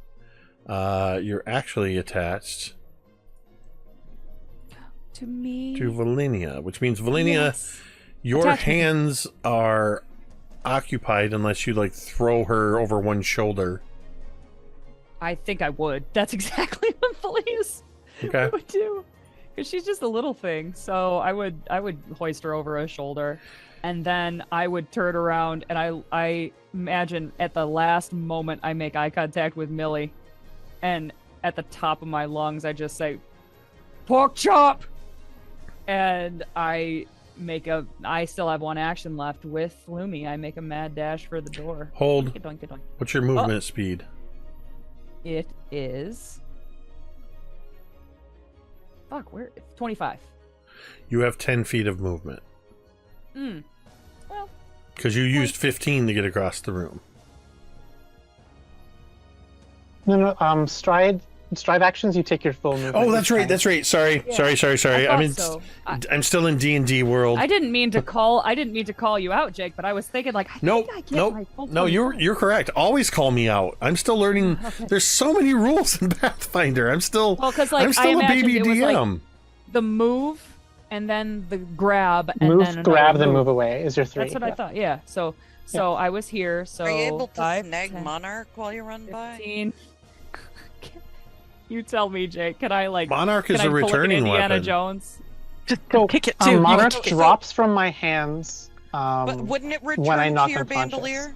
Would it return? I to thought your it Only if I returned. use my action. Only if I use my action to return Oh, it. I And thought only it- if I throw it does it return to my hand. I thought it automatically is returned. it too Indiana No. Jones to like kick it up to my hand as I'm running by? Thing is, You once can- you Lumi can- you comes can kick it- back, Kick it through the doorway at Millie, I think. like kind of like the way you kick a rock down the road. Yes. I mean, it's glowing on the floor. I mean, it's not like I'll it's allow it inconspicuous. because it's basically Lumi's like grab her or Millie's like grab her weapon, and you basically just kick this star knife skittering across the floor. Yeah. Excuse me. So yeah, what was that? Maybe Millie even scoops it up. What is that one little tiny dot that said Natalin on it? no, Just- it says Monarch. It says Monarch. That's why I asked. So I just, It's so I just little. Oh, hold I on a just moved second. it. Hold on a second. Now that threw me off because I just saw a little square saying Natalin going skew skew. Oh, Natalin was moving Monarch. That's what's the scoot. So I can get 5, 10, 15, 20. What is a star knife I called? can actually get here. A shotgun? Outside of Outside of D&D land? A chakram, yeah. all right, this is not accurate, but I just for fun, I'm gonna throw this in here. Oh, pretty tiny. There's no but- point. I'm gonna pick it up. Oh, okay. Well, there you go. It's on the screen now. Thank you. Great. Oh my god, it's adorable. So I Um, could get here with Lumi on my shoulder, and I think one last, like, as Velynia is running out the door, she goes, Natalin, come on! Hmm.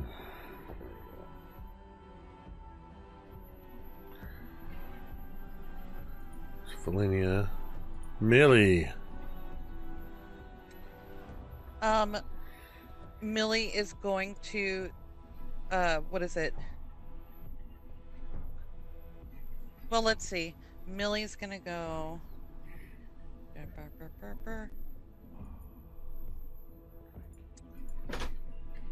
Hey, Natalin. Fireball, fireball, fireball. Fireball. Boo-doo-boo-boo-doo-doot. Doo-doo-doo-doo-doo-doo. Oh my god, yeah, let's fireball. Now's the time. Nobody's there. Do it. Why is the star knife so big?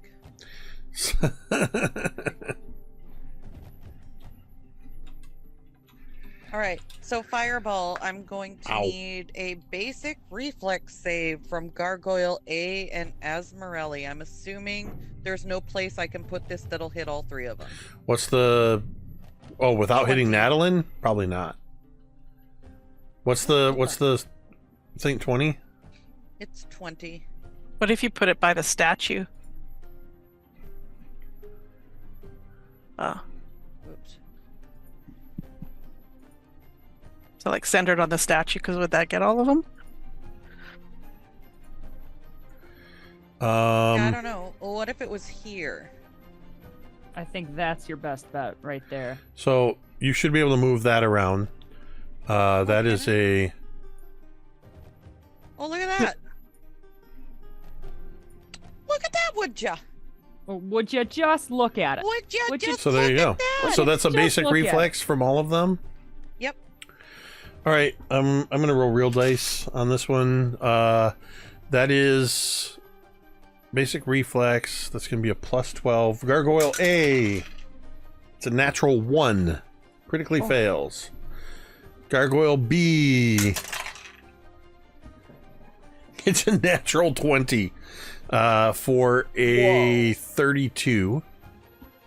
That's And a normal success. So which Asmarelli. which one's B? Is B down at the bottom because they're both labeled A? Oh, sorry. That's weird. I don't know why that was. Gargoyle B was on the bottom because I would have labeled them from top to bottom. That was actually a critical success, your natural 20. Sorry. So Gargoyle B was the one that went first. The bottom one that critically failed. Gargoyle A got the critical success. And Asmarelli, where did my D20 go?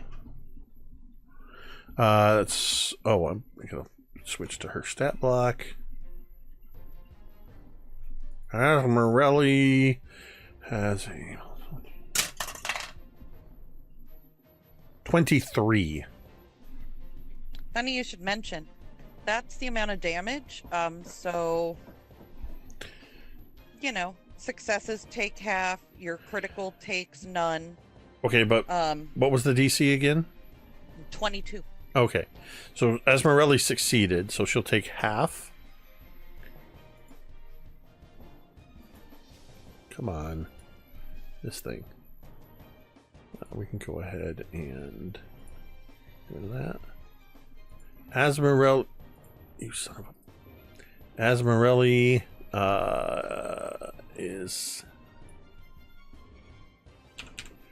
there. And then that would be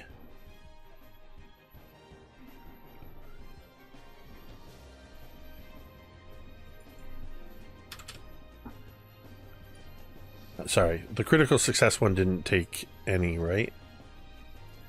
Correct. I put the damage on the wrong one. And the critical Damn it. failure is going to take double.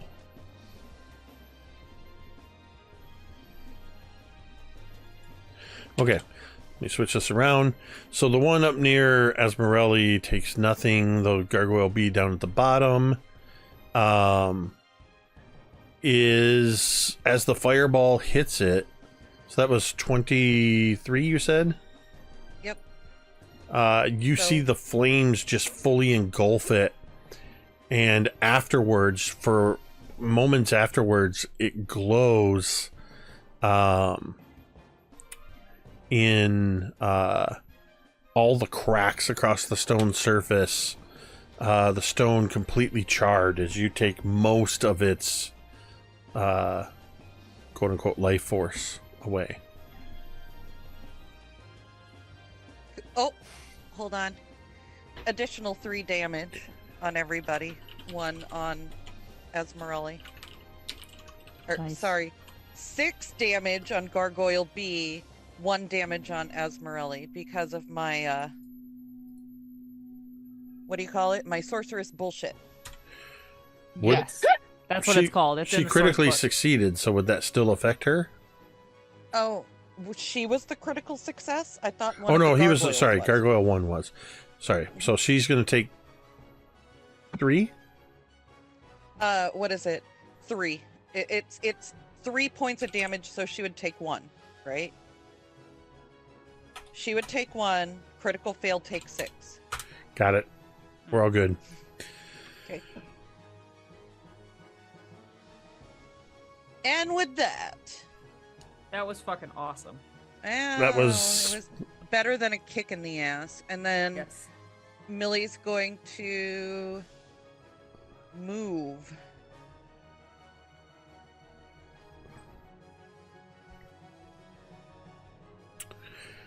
Lumi, I you need to make a recovery roll at the start of check. my turn. You are, Kabam! you are Did Millie take Monarch with her? Or is it still Yes. laying there? Okay. So Lumi, you need to beat an 11 on a flat check. I beat an 11 on a flat check by getting a 12. Yeah. Oh god. Okay. You. Your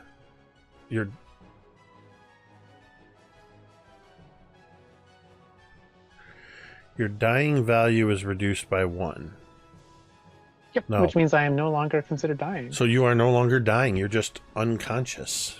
Yes. That's great. Yeah, the recovery checks for dying are so much different Mm-hmm. than D&D. It takes a little bit to sort of wrap your head around it, but yeah. And now I am wounded 1. You are wounded 1. You are not dying. I need to go here, go here. We're going to remove the dying condition. We'll turn the overlay off. Oh, no, because you're still unconscious. Yeah, I'm still unconscious. So I'll leave that on. It's I'm on the still, other screen. I'm now grabbed. I Yes, am you are. grabbed. I am wounded. Cool. Asmarelli is pissed. That got me good. You, Asmarelli is pissed. I'll tell you afterwards how you changed the tide of this game dramatically, of this battle. But in this moment, when the flames die down, Asmarelli looks up and looks around, and she sees that Natalin is still in this space. And she seems to, while the flames are still sort of dying, she reaches out and she seems to almost pull some of the essence of the flame into her hands and begins casting a spell very quickly, a divine holy spell. As the light of the flame gets brighter, she takes it and hurls it at you,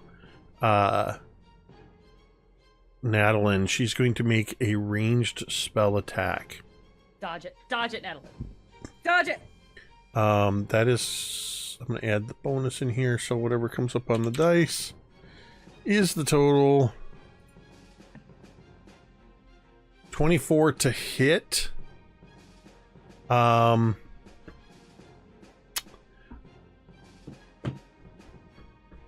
AC is 23.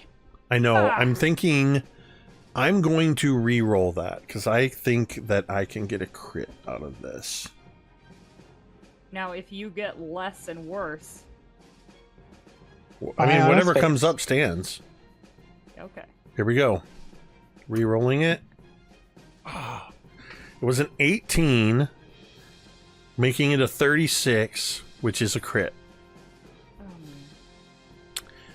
So that light increases as she casts a searing light spell at you. On a critical success, you will take double the damage, which is going to be 3, 4, 5. Let me double check that. Searing light is a 5d6, and then this number will be doubled. So you'll take 30 points of spirit damage. Spirit damage.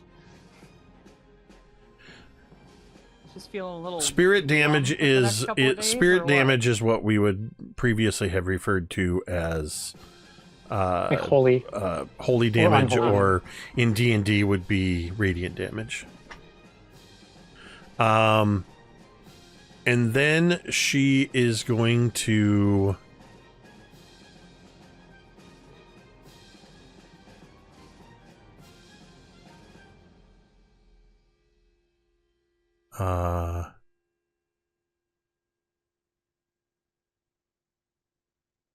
nope, I don't want to do that.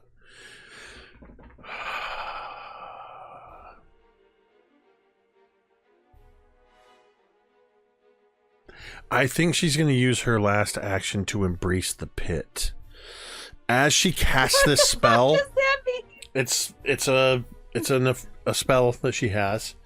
As she casts this spell at you, Natalin, and you're momentarily blinded just from the searing light that hits you, she just goes, "Blah!"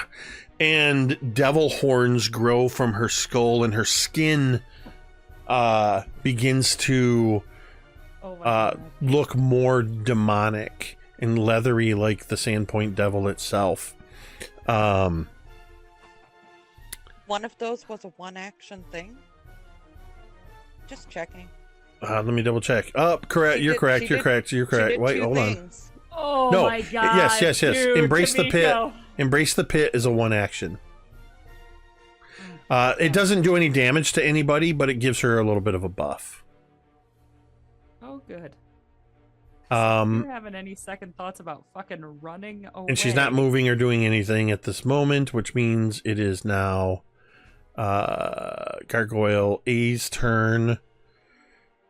And she says, It's back! That's going to be Get it back? 15, 20. Okay. This gargoyle is going to take flight, swooping its wings, lifting just off the ground, and it is going to use its stride action to move its 40 feet of fly and attempt to rip Lumi out of your hands, Velynia. Is this an opposed? Yep. What's your athletics DC? 24. So I need to roll a 13 or higher.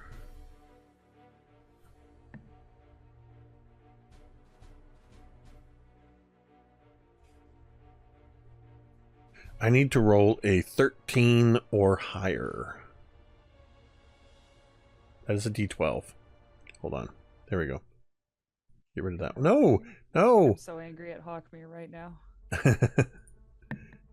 Oh, no! No! That's not standing. It stands. Well, it does Well, stand, it is- but I it's can the roll re-roll. right now. That was just on that one that I said I was only taking one domain die. This one I will let stand regardless of what it is. Shit. That is 26. As Lumi is ripped out of your hands, the gargoyle is going to fly back. That was 1, 2. It's going to fly back to where it was, next to Esmeralda.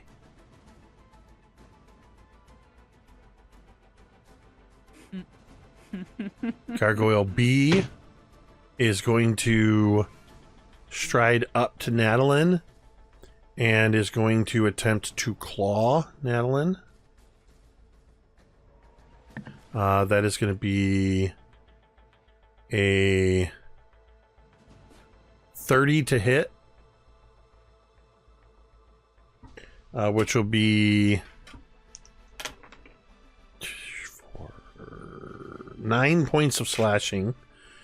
And then with the multi-attack penalty, it's going to attempt a bite attack on you. That 5 is only a 15. So it just snaps its jaws menacingly in your face. Icselo.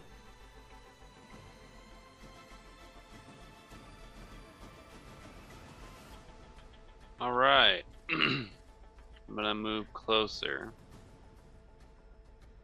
I mean, can I do the same thing again? And just move as far as I can? Yeah. Yes, please. 7, 8, 12. Do you not have ranged weapons? I do. I have a javelin.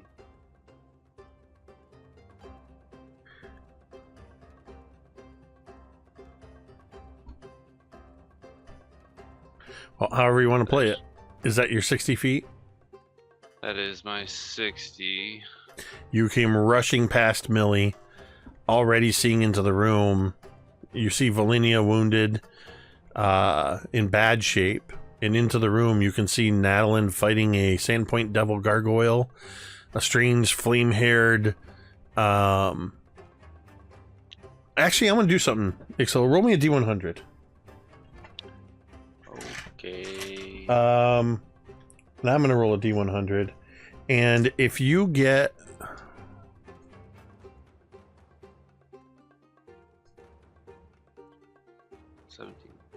If you get within 25 on either side, or if I do, you got a 17, I got a 32. Within 20? 25 plus 17 is 42. You recognize Esmerelli. You would recognize her as somebody who was very close to Jordis Munt. When you knew her, she was more of a sycophant, a hanger-on. But she looks much more put together. You knew her when she seemed to come out of nowhere and latched on to Jordis and was just always there, clinging on to his coattails, so to speak. And she seems to have done well for herself over the years. And she has fucking horns. Angry. Not yet. She does now have horns and That's a biggie. angry-looking skin. But Big also... The gargoyle standing next to her is holding an unconscious Lumi. An unconscious Lumi.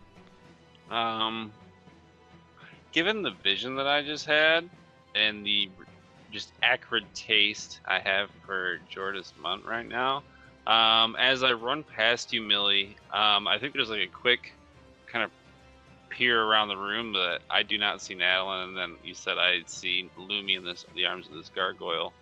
I throw my spear as hard as I can at Esmerelli, and we're gonna see what happens. Yes. Roll for rolling.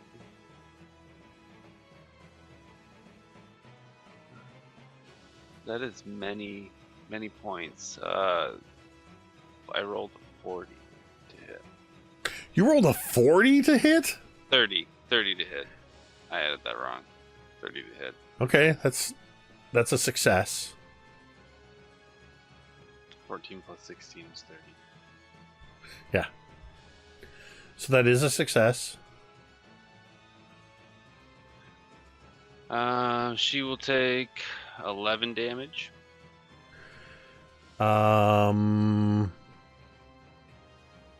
Right in the fucking heart. She'll take just a tiny bit less because of her embrace the devil. Or embrace the pit. But yeah, it does strike her. And I think there's just this moment where we see the javelin strike into her. And she looks up and we just see that sort of... as the camera zooms into Icselo standing there, and then we see that almost anime just light across Esmeralda's eyes, and she looks up, and you see them widen as she recognizes you, Icselo. As I finish my turn, you hear Icselo say, "You will not take them from me." Ooh, badass. What a stud. Let's go. Natalin. I heard that, and I am. Take that one out in front of you. Take Yeah. that one out. You hear Icselo, you see the javelin, you hear Ixelo's voice from the hall, commanding. And that boosts Natalin's spirits, and she is going to, basically, you know how like Esmeralda did that pull from the fire. There's like this light. Maybe it's because of the hope that Icselo just gave Natalin, but she starts to shine, and she gathers this light that's got this kind of a cold, freezing kind of nature to it, and she flings it. It's more like a beam, so she puts both of her hands towards Esmerelli. I'm doing Moonlight Ray. I rolled a attack of 26 to hit. That hits. Oh, thank goodness. Okay, so she's going to take wow, that's nice. 21 points of cold damage. Oh my And if she God. now has the unholy trait, then she will also take some more damage. This feels unholy. Let me check. I do want to double check that.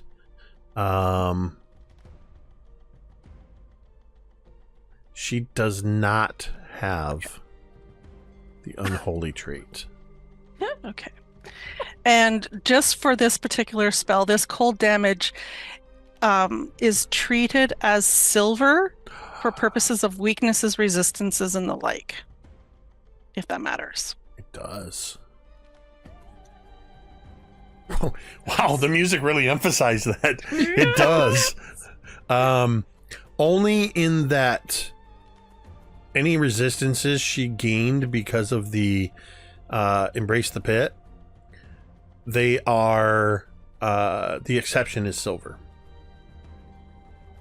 Oh, cool. So she took 20 cold. Oh shit, I lost it. Yep. She's gonna take 21 or something like that. She's gonna take all of it. 21.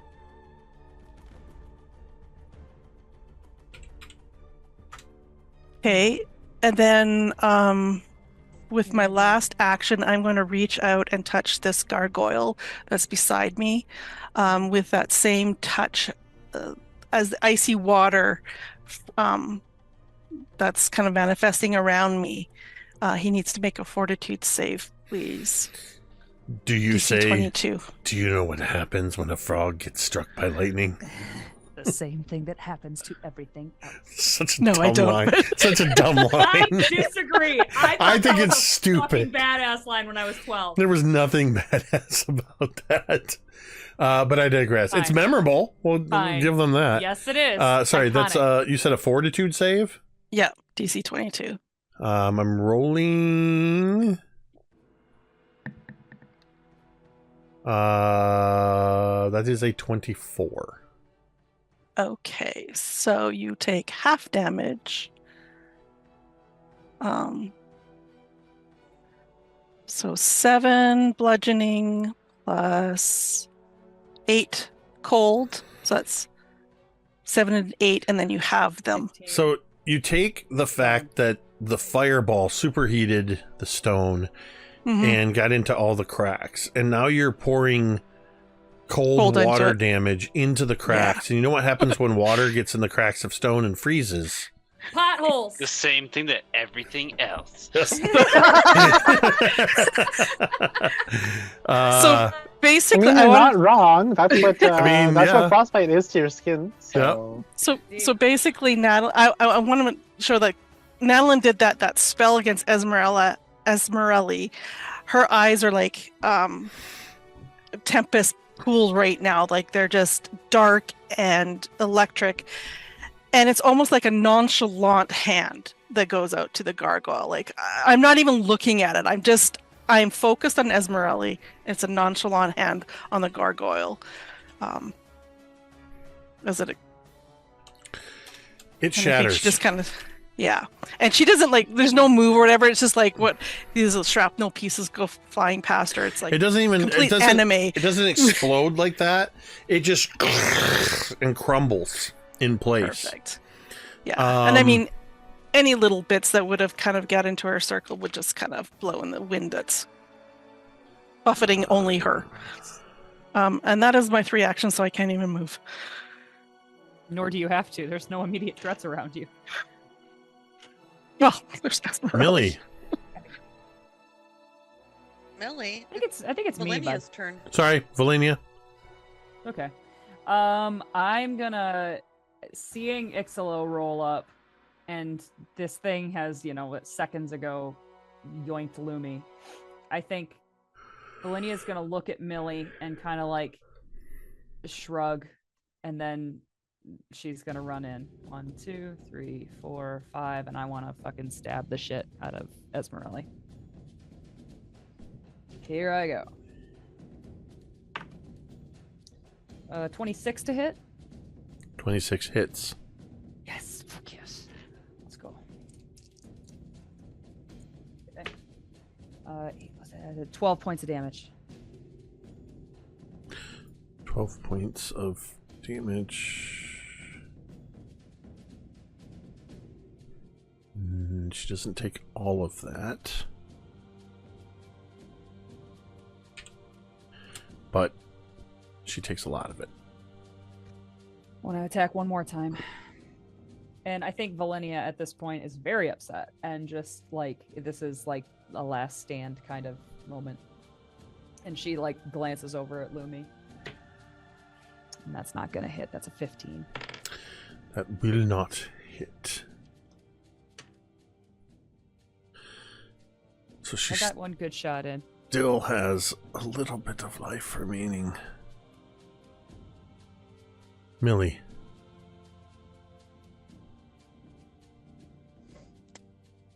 Does she have, what is it? So on the altar, that's an altar, right? Mm-hmm. Yeah. Does she have a bunch of bullshit, like little incense burners and figurines and shit like that? Feels like there's. I think there's probably some books, some scrolls. There's probably incense. It's a bloody altar. She's gonna pick As up in her there's blood all Funko. over it, not it's a bloody She's gonna pick altar. up her Funko Pop or whatever the fuck it is of a little Sandpoint devil that's on that fucking altar, and she's gonna beam her upside the head with it. Dude. Your telekinetic thing is long ranged. Jeez. Yes, it is. All right, so Oh. you Hold is on. it a save? Is it long? Is it a reflex save, or are you attacking? If it's not long ranged, I'm gonna make it long ranged. So, Nice. yep. Hold on. Telekinetic projectile is 30 feet, so I'm going to use one action to make it a reach spell and double that. It's exactly 60 feet from you to the altar. Oh my I know. god. I know, I already measured. It's Except for exceptional. something else. So, let's see. Here we go. If it sucks, I'm just gonna re-roll it. Re-rolling. That'll do. That'll do. That's going to be a 26 to hit. That's a hit. Mm-hmm. Yep. And then You kill her with a Funko Pop. This is gonna I'm be gonna a kill her real. with a Funko Pop. I hope. I'm so happy. Let's see.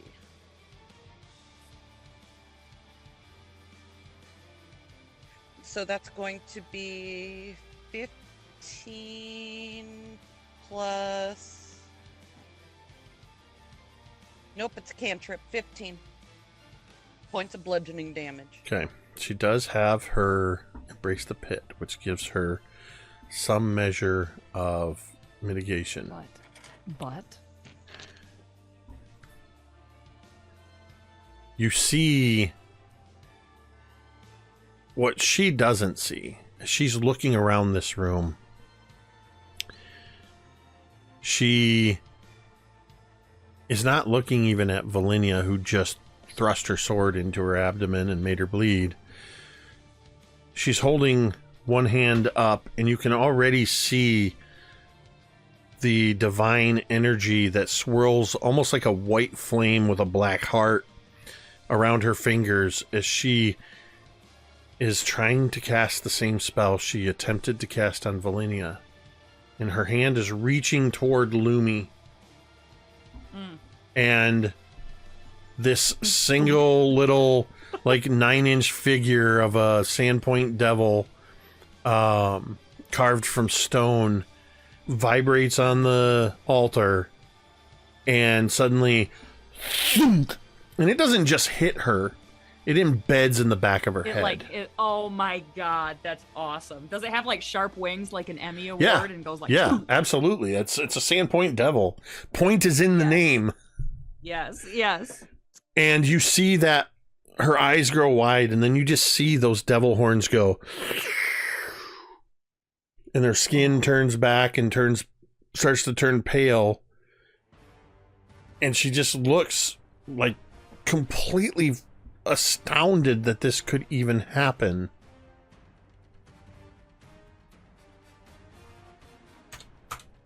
Yes. And she dies. Millie, what a fucking move.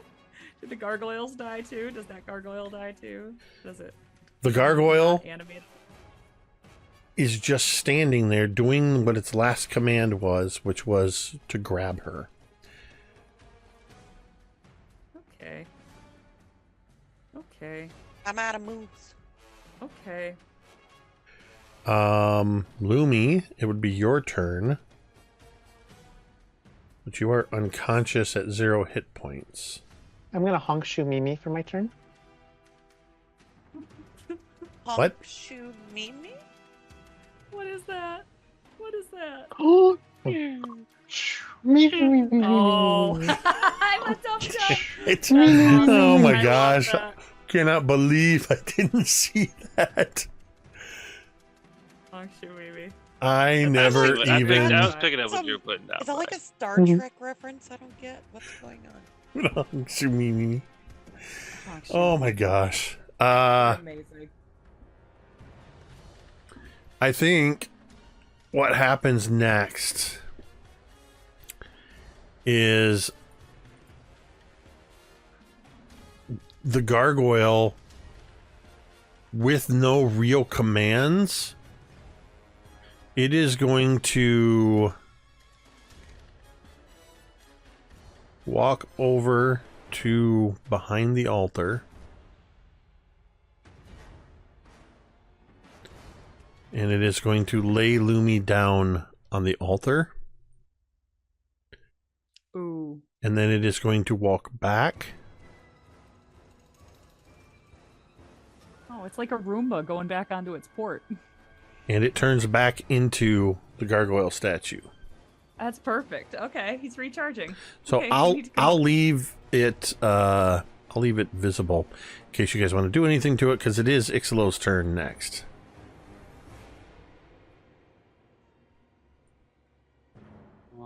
I would move into the room. Quickly gauge the scene. It's bad. It's not great. Real bad.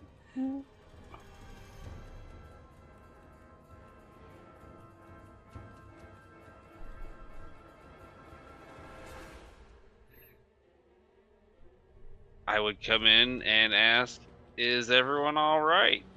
No. Grab Lumi! Get Lumi. We need to get out of here. All right, I'm gonna use another one of my movements to get over to here. I'm gonna grab my spear. I'm gonna grab Lumi.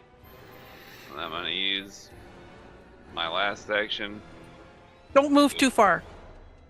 Natalin says, don't go very far. Slow Yeah. down. Slow down. Wait for us. We need to loot that body. Loot that body. That's- Loot that body. Okay, so I imagine Velynia would have I'm having that instinct. flashbacks. basically, as soon as Icselo touches Lumi or gets within, and before he leaves, I want to cast a 3-action heal spell that's going to heal all of us in this little room. It's a 30-foot emanation. So it's not a lot, but it'll be some. We each will get 15 points That's pretty good. of healing. Thank you. Lumi, you wake up in Icselo's arms. Do I get conscious? 1 second. You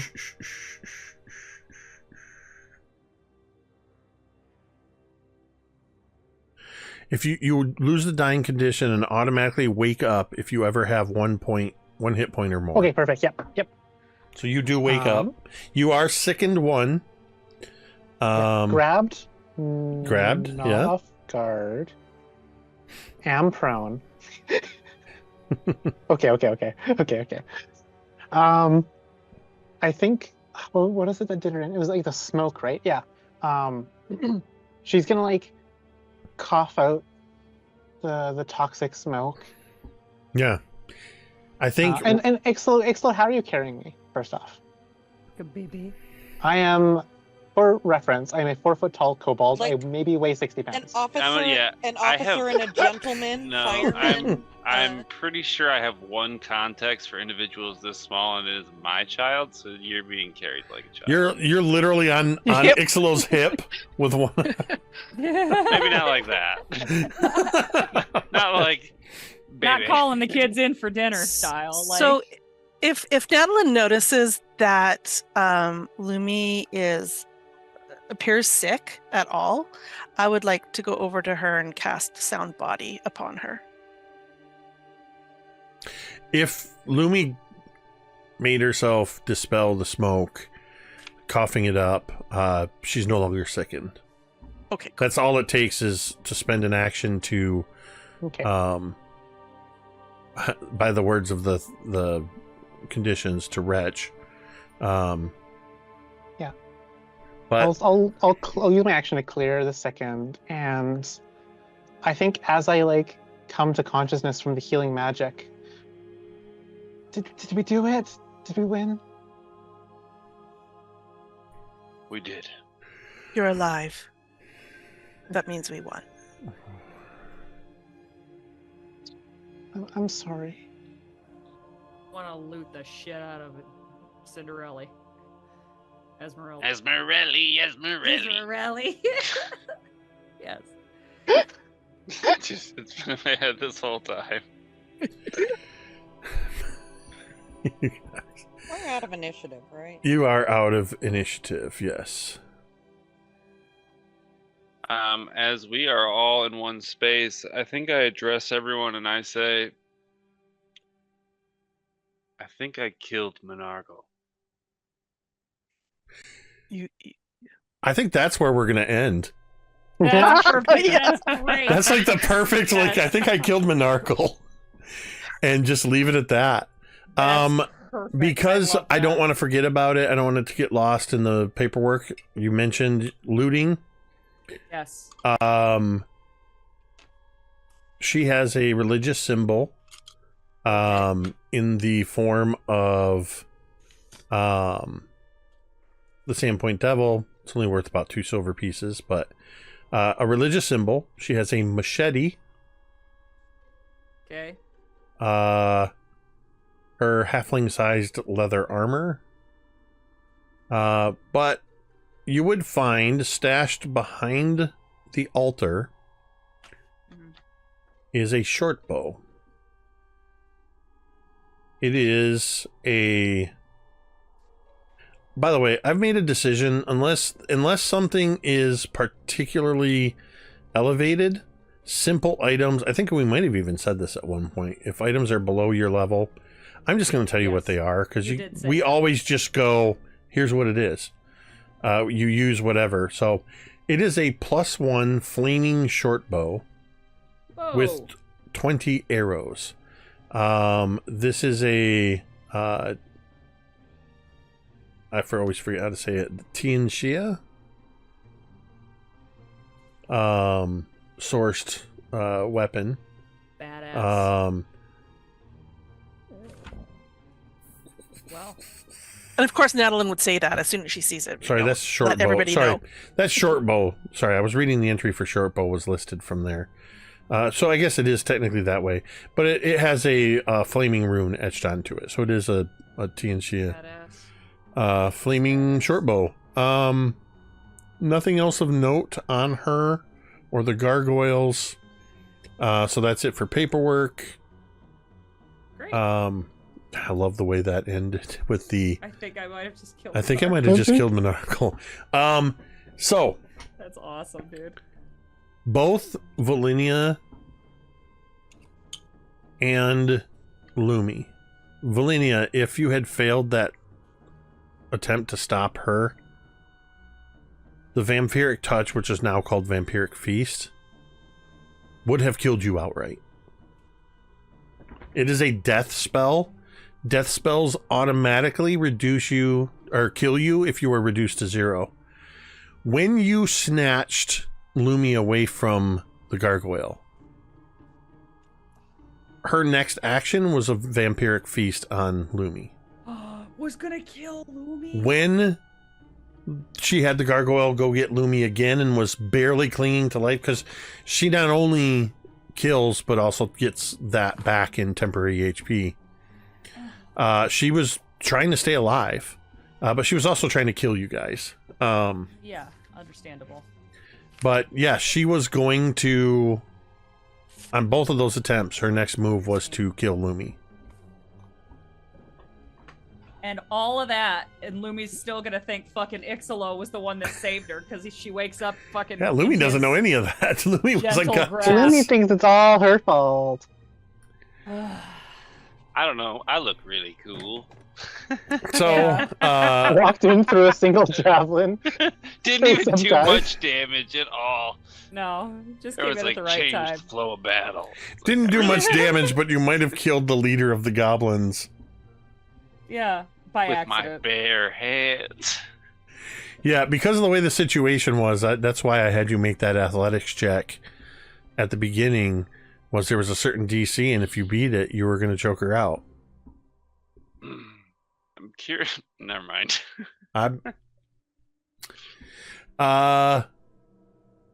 So there we are at the end of another wonderful session, which I think we decided will be called While You Were Sleeping. Which fits even more because Lumi was unconscious for half of that. I didn't do anything this session. You threw your Monarch I once. threw Monarch and then Yeah. Look, I just can That's I so just funny. tell you? After I was like, should I haste Velynia or Lumi? Well, Velynia's probably gonna die. That's my reasoning. She's probably gonna. She's not die. She's probably gonna fall unconscious. Lumi certainly won't, though. As Surprise. soon as I saw you were in the thing, I was like, "Fuck! Fuck. What a waste of a third level fucking spell!" Like, oh fuck. Damn. Well, Yeah. you just never know how things are going to shake out. You don't, and that's the really frustrating thing because it's like it's Pathfinder. You want to play strategically. I'm doing my best to try to play strategically, but like instead of just like, well, I'm just gonna unleash some fucking damage, like even if it's just a little bit, you know. Doesn't a always dent. pan out, y'all. You know what? Well, Just do what we think is right at the time. thank you again to Tamiko, Myth and Gears, and Scholtens 2. Why is it 2? I never asked you that. Why is it 2? Because when I went off to college, I was Scholtens at ferris.edu and something got fucked up with my email. So the way they fixed it was just gave me a new email and it was Scholtens 2. So that's why you're Scholtens 2. Okay. Yup. All right. Well, thank you, the three of you, for your contribution through bits and subs for Dooming Dice. You went through those and many more tonight. As did I. Hawkmere needs to show up again. I'm getting low. Thank you to everybody who tuned in tonight, who hung out with us. And if you're somebody that likes to lurk quietly in the background, or maybe you're watching on the VOD later with us, know that we appreciate you and hope you enjoy our games as much as we enjoy playing them. And of course, as always, a huge thank you to these amazing players who continue to run into very obvious traps, knowing that they're traps for the story. All right, look, I already feel bad enough. Okay, thanks for No. rubbing that in, Jacob. No. I'm just saying, thank you for doing what you do, because you guys are here for the story, and thank you for being willing to put your characters in such deadly danger. As listen, I recently got a taste of blood, and the blood remembers, and the blood, I'm just over here eating it up and trying to kill y'all now. We need to get out. I'm kidding. I'm not going out of my way trying to kill you, but within the context of my NPCs and my part of the story, I am trying to kill you. As long as you keep entering into melee range or spell range, I will keep trying to kill you. So a huge thank you, as always, I almost died. to Vi, Kaeryn, Tamiko, Cari, and Baron, without whom this would just be me talking to myself for a couple hours. And with that, we're going to go ahead and end this stream the same way we end every stream. And you can say it with me if you want. Metadata. Metadata. Argo?